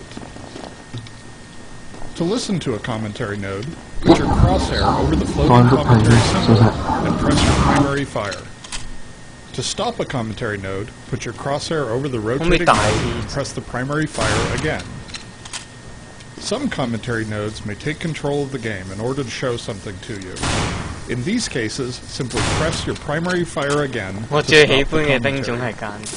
In addition, your secondary fire will cycle you through all of the commentary nodes in the level. Please let me know what you think after you have had a chance to play. I can be reached at gaben@valvesoftware.com, and my favorite class is the Spy. Thanks, and have fun. Unlike maps in Team Fortress such as Two Fort and Well, which have their respective blue and red sides, Hydra's 4 main arenas can be owned by one team or the other. We needed an overall theme that justified structures like rock walls and tunnels, but which also had a neutral color scheme. We chose a desert theme with a palette of a reddish-brown rock, cool blue sky, and neutral light colors that complement the surrounding area. The colors of the separate areas vary slightly, but still key together. 未玩過呢個場嘅。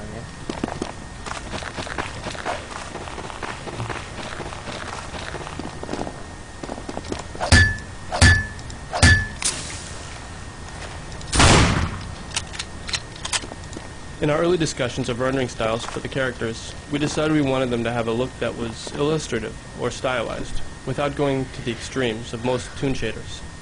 We wanted softer lines for shading than was typical for this sort of rendering. So, we used the 2D texture to define the lighting on the characters, and at the point where light and dark meet, we added a hint of warmth to give it that burst of color at the transition. Once we'd achieved the right shading model, we added a rim trim to the characters so they would have a nice highlight around the edges of their silhouettes, which helps them to stand out from the surrounding 3D world. Having decided on a stylized art direction, we experimented with a variety of styles before settling on the example of J.C. Leyendecker, an enormously popular illustrator of the early 1900s. Leyendecker's rendering of clothing and material provided a great example of how to add detail to a character while keeping the clean, sharp silhouette shapes that were key to our class identification. We used normal maps to craft folds of clothing, which provided a fine level of detail when seen up close, without detracting from color values, meant to draw the player's eyes to the all-important weapon. For Half-Life 2, we developed something called response rules, a system that lets us fine-tune the way characters speak lines of dialogue in response to game events that are not completely predictable. In Team Fortress 2, we extended response rules to the multiplayer environment for the first time. The response rule system works by listing speech concepts in a simple text file. The game code then makes characters attempt to speak when the rules or conditions defined in the text file are met in the game. For instance, when a player reloads his weapon, this signals the response rule system that now would be an appropriate time to speak a line about reloading. The response rule system checks the state of the world and matches it to a set of rules that determine the best line of dialogue to use for that speech concept. If the player's health is low, he may speak a different reloading line than if he's completely healthy. He could play a special line if he has killed more than 2 enemies in the last 20 seconds, another set of lines if he's underwater, and so on. Keeping dialogue and rules in script files gives the game's writers the ability to add speech to the game without needing any code support.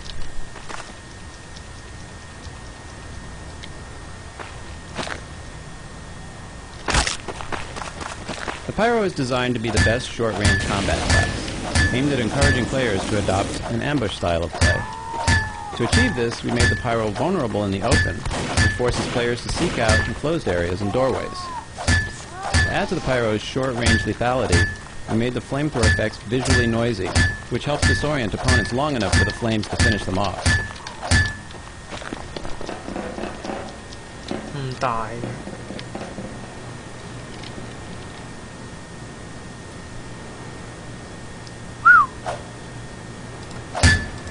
With many classes of characters and so many weapons and unique abilities, one of our biggest challenges was exposing all these combinations to players without overwhelming them. Even the short list of essential information is intimidating, including map goals, the whereabouts of their friends, who's shooting them with what weapon, and so on. We didn't have any way to make all of this information visual, so first we had to prioritize and come up with an essential list of things every player needed to know in order to just have fun. Information they could learn by playing the game, such as map layout, was of secondary importance, But there was also information, such as the medic's invulnerability charge, that would be completely invisible unless we exposed it. We tried to avoid attaching 2D elements to the HUD as much as possible, since we wanted players to be looking at the 3D world we'd built rather than some abstract representation. For example, players always see their own team's spies as a spy, but they need to know how that spy is disguised to the other team. We first tried a quick hack where we put an icon representing the spy's current disguise, floating above his head. This icon proved baffling to playtesters. When we tackled the problem by putting cut-out paper masks on the spy, it not only fit the humorous style of the game, it let players get all the pertinent information directly from a quick look at the spy's model, thus keeping them focused on the characters and on the action of the game. We took this as a lesson in how holding ourselves to it. The spy is designed for players who want to outsmart their opponents. At a high level, his gameplay flow is to infiltrate the enemy team, move around well disguised, and use his instant kill backstab to take out key enemies, usually snipers, engineers, and medics. His invisibility cloak is designed to help him in two key situations. The first is in getting past the front line, where players are most vigilant against enemies and most suspicious of friends not heading in the right direction. The second is in escaping from enemies who have seen through his disguise while he's in enemy territory. His sapper was designed to allow him to easily take out unattended enemy sentry guns, forcing enemy engineers to keep a close eye on their buildings. The more your art direction can use well-understood visual 你嚟 representation, 嗰群咧， the 即係 less 佢而家 work 當你 you 個 have to do to 日 explain 本 the 時間 game. 2012年6月23號咯， 點解？我嚟嗰因為群，你嚟嗰群咯。我幾時嚟嗰群啊？我唔記得乜事啊，你係嚟過啦。冇啊！我幾時有嚟過？你有啊？我點解要嚟？我 kick 過，我就 kick 就 kick 個人，但係 build bases within 50 feet of one another.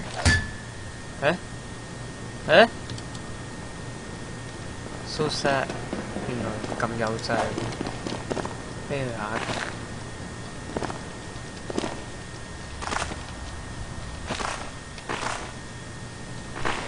哦，你講 RC 啊嘛？我以為你講 MSN。都識。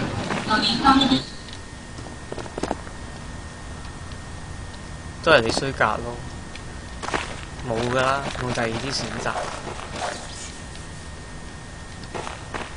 The announcer for Team Fortress 2, Ellen McLean, has the rare distinction of being the only voice actor to perform in all the products in the Orange Box.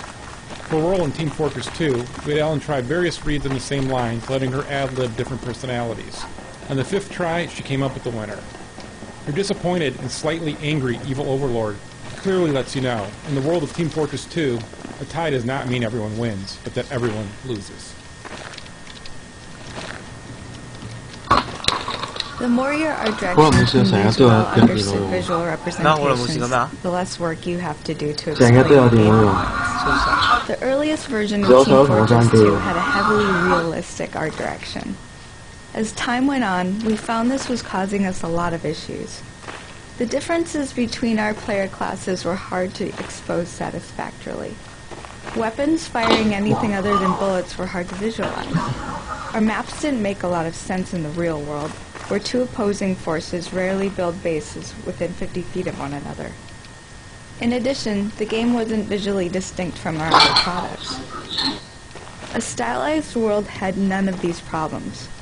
For instance, put the massive heavy next to the pinstripe-suited spy, and players understand both the numerical health differences between the classes and their very different gameplay styles. The medic's healing beam was easily understood by playtesters when they saw the floating red plus symbols streaming into the target. The stylized fiction can easily explain why the team's bases are built right next to each other. Finally, a Team Fortress 2 screenshot is easily recognizable, ensuring that no one will confuse it with another one. The announcer for Team Fortress 2. The Scout is designed for players who are able to rapidly move around while tracking their target. Where other combat classes rely on high amounts of damage, the Scout relies on his high movement speed and double jump ability to dodge enemy fire. Much of his combat style is crafted through the features of his primary weapon, the scatter gun. It does a large amount of damage, but has a wide spread that forces him to get close to the enemy for full effect, where he's also at the highest risk of being hurt. It has a slow rate of fire that encourages him to pause to fire, then dodge, then pause, and so on, which gives enemies a higher chance to kill multiples. Finally, it holds a small clip and a slow reload time to encourage the scout to pull out of combat to reload. The Scout is designed for players who are able to rapidly move around while tracking their target. Where other combat classes rely on high amounts of damage, the Scout relies on his high movement speed and double jump ability to dodge enemy fire. Much of his combat style is crafted through the features of his primary weapon, the scatter gun. It does a large amount of damage, but has a wide spread that forces him to get close to the enemy for full effect, where he's also at the highest risk of being hurt. It has a slow rate of fire that encourages him to pause to fire, then dodge, then pause, and so on, which gives enemies a higher chance to kill.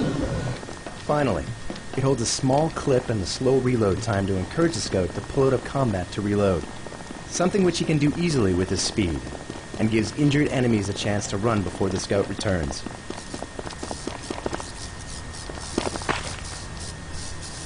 The Soldier is a core combat class featuring versatile movement and a terrific long-range damage capability. He's designed to be comfortable in almost any combat situation and to be the best long-range anti-sentry gun class. His main weaknesses are designed into his primary weapon, the rocket launcher. It has a small clip size, which forces the soldier to carefully manage his reloads, and it fires relatively slow-moving projectiles, making it ineffectual beyond short range against any opponent who dodges well, like the Scout. Balancing the strength of the engineer's AI-controlled sentry gun was one of the more difficult design problems in Team Fortress 2. If the gun was too powerful, only the most skilled players would be able to counteract it. If the gun was too weak, the engineer would have no chance against skilled players, effectively eliminating any reason to build it in the first place. Our solution was to make the sentry gun essentially binary in the sense that it's lethal to opponents who don't take cover, but can't intelligently deal with enemies popping in and out of cover. This forces the engineer to use his own secondary weapon skill to compensate for the sentry gun's corner weakness, while still making the sentry gun a formidable obstacle for any opponent simply attempting to sprint past it.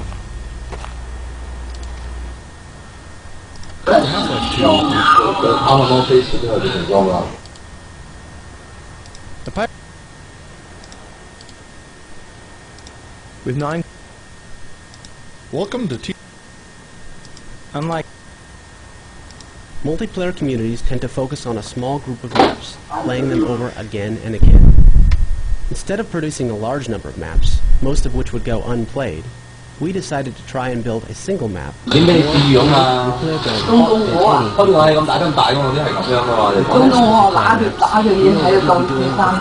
even finished loading. In our case, we wanted a map where you couldn't even predict something as basic as your starting point, let alone what you'd be doing when you got there. This map, Hydro, therefore begins with a randomized starting state. The emphasis on control of constantly shifting territories means the map rarely feels repetitive. Meanwhile, the explicit round structure keeps... Maps require impassable boundaries, but unless we restrict the environments to either interior spaces or steep canyons, these boundaries can't always block the player's view of the outlying unreachable area. In our more realistic titles like Half-Life 2, these boundaries often require fictional or visual explanations.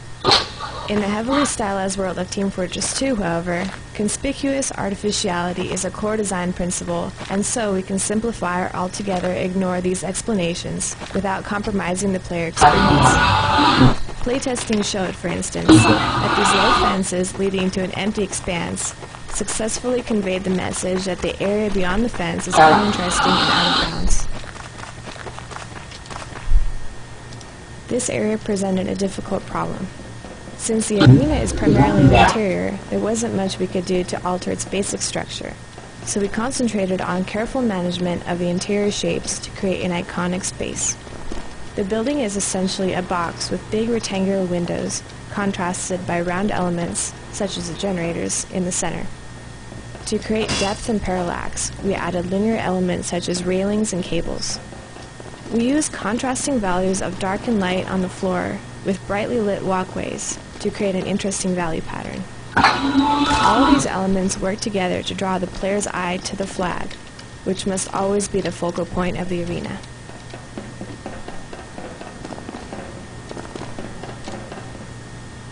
One of the main changes between Team Fortress Classic and Team Fortress 2 was the removal of thrown grenades. Most classes could carry a standard hand grenade along with a secondary grenade, tied more closely to the class.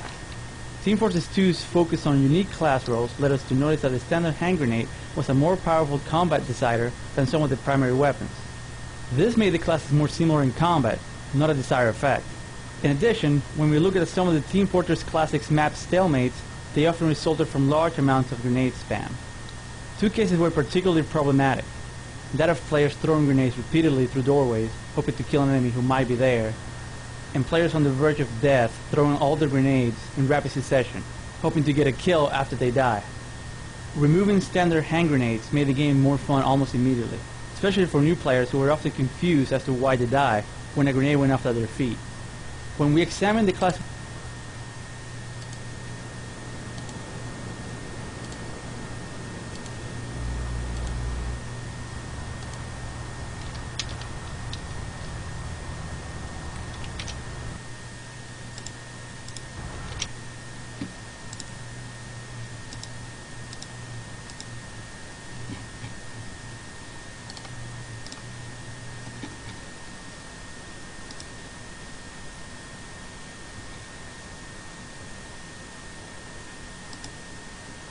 嗰個 Spiderman 性格都唔同，係啊，嗰個 Spiderman 性格得戚啲，開頭都冇咁得戚嘅，之後來得戚啲咯。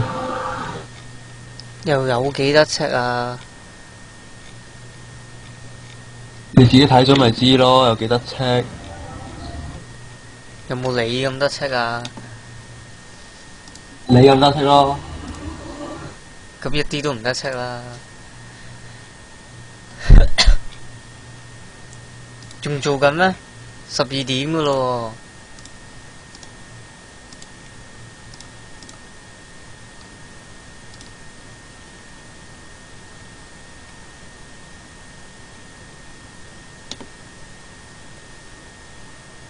你見到佢咩之後咧？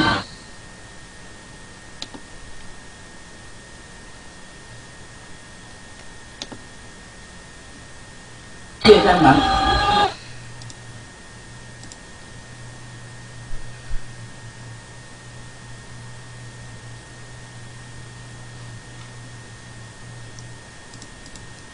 佢係咩啊？佢有冇啊？佢有冇一個？呢個有啲其他啲。你會唔會睇誒咩？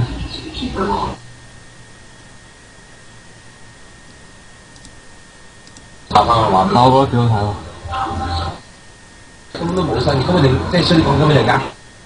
因為佢係邊間公司？因為當年而家間公司已經走到破產嘅邊緣。可能好快佢哋會拍第2集、第3集。喺就有啲花生咩有第3個人知道咗嘅新聞。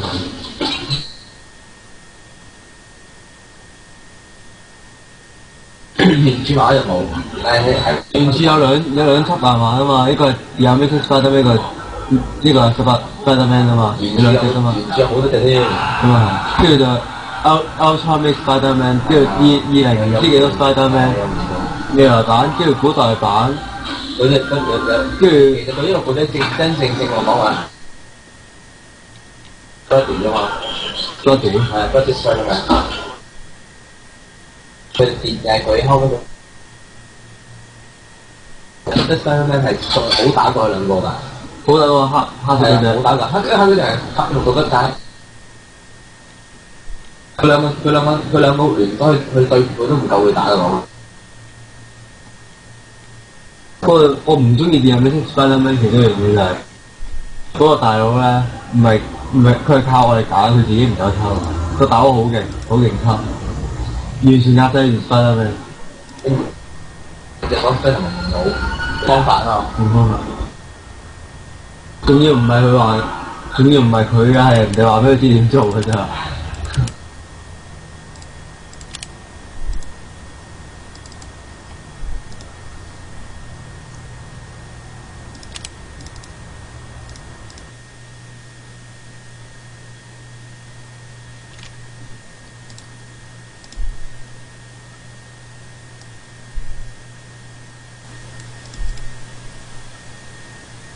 個個人都有個，我都估唔到話出嚟咁講係同你打合作。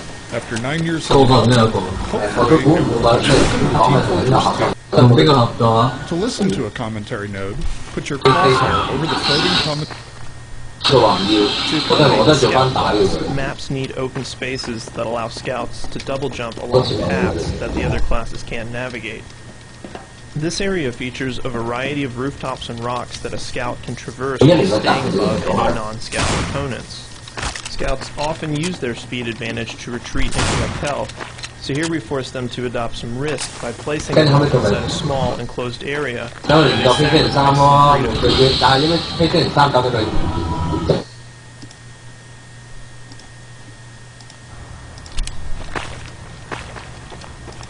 Invulnerability adds an element of pacing to the multiplayer experience, which otherwise tends to have fewer emotional highs and lows than a well-crafted single-player game. When an invulnerable medic and his friends come running in, it's an extreme high point for them. It's also a rush for the defenders, who know that they've just got to hold on for 10 seconds until invulnerability fades. Invulnerability also sharpens pacing by helping a team push through a defensive stalemate when the enemy team turtles up and refuses to come out of their base. Without a lack of defensive skirmishers, it's easier for the offense to build up the invulnerability charge without interruption. In addition, invulnerability is a great goal for the medic and rewards him for being an effective healer. We encourage the behavior by adding more charge when the medic is healing injured teammates than when he's healing ones who are already at full health. You can't hit what ain't there! The medic is the main support class. Previous support classes we've designed had a variety of problems. They didn't require much skill because they stayed back in defended areas, which also kept them out of the funnest parts of the game. Worst of all, this meant they weren't even terribly useful because they generally weren't near the players who most needed to be healed. We designed the Team Fortress 2 medic to solve these problems, primarily by focusing on keeping them right in the thick of battle. Additionally, we designed the medigun to be as easy to use as possible, so that medics can focus on survival while healing teammates. Virtually no aiming is required, which lets medics concentrate on following their heal target, who has a huge incentive to keep his medic benefactor safe. This way, Doc! Doc, this way!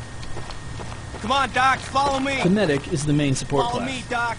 Previous support classes we've designed had a variety of problems.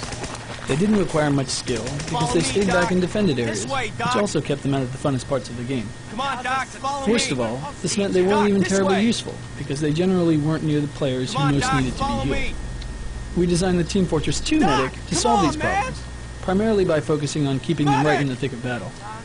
Additionally, we designed the medigun to be as easy to use as possible, so that medics can focus on survival while healing. Welcome to Team... For soldiers, we design spaces with specific attention to height. Soldiers generally want to be shooting down at the opponents to maximize the effect of their rocket splash damage. The rooftop here gives them that advantage. It can also only be reached with the soldier's rocket jump, making it generally inaccessible to the other classes.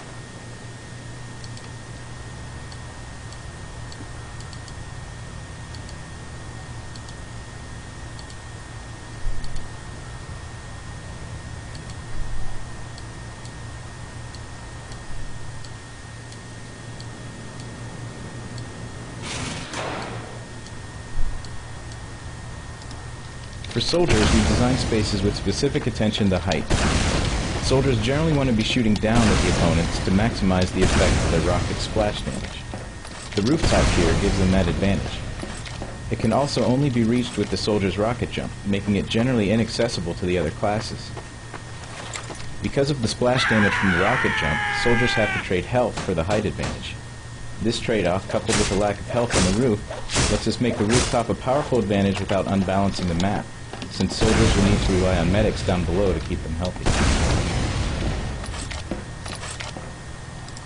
When designing areas for high levels of combat, we try to avoid complexity and chaos.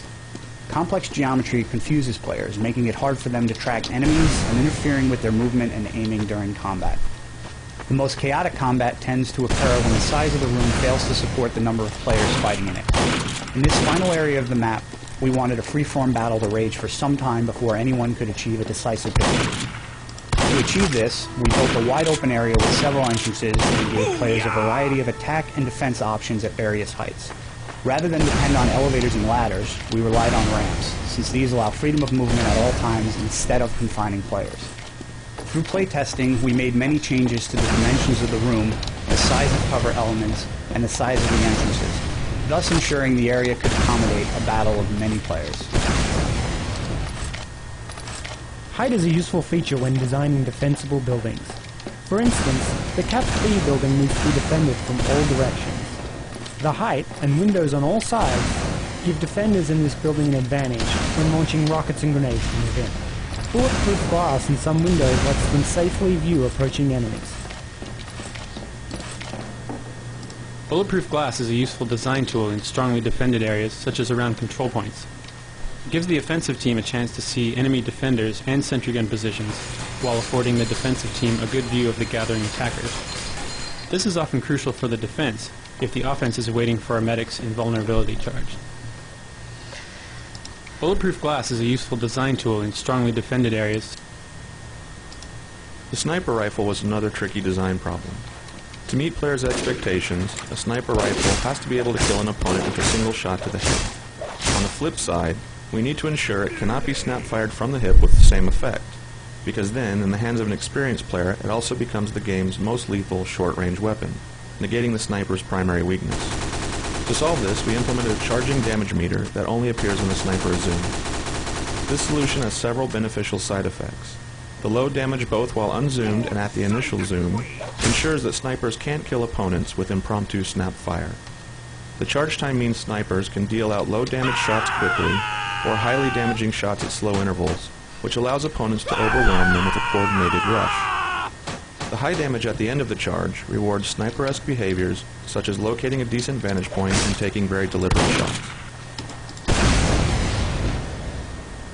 We intended Team Fortress 2 to feature many special particle effects to enhance the wide variety of weapons and class abilities. In previous versions of the source engine, all particle effects required that custom code be written by the programmers. For Team Fortress 2, we create a system where designers can rapidly create new particle systems and iteratively refine existing ones without programmer involvement. An in-game editor allows designers to edit the definitions of particle systems and immediately preview effects in the game itself.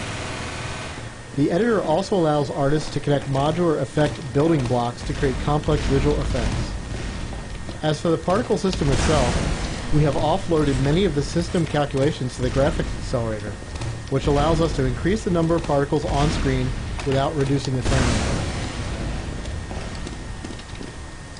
With its wide field of fire, the Heavy's minigun lets players who don't have great twitch aiming skills still wade into the thick of combat. To make up for this reduction in the value of the player's aiming skill, we amplified the importance of other skills. For instance, the wind-up time before firing and the Heavy's reduced speed while firing force players to learn to anticipate both the start of combat and incoming enemy attacks.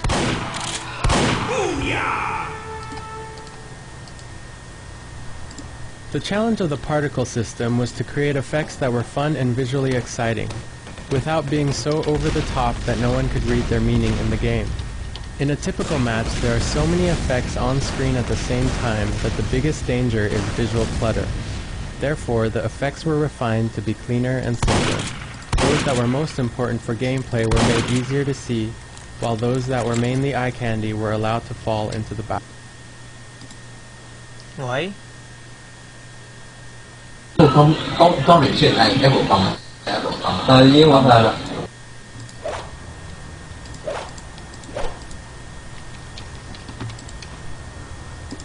Invulnerability.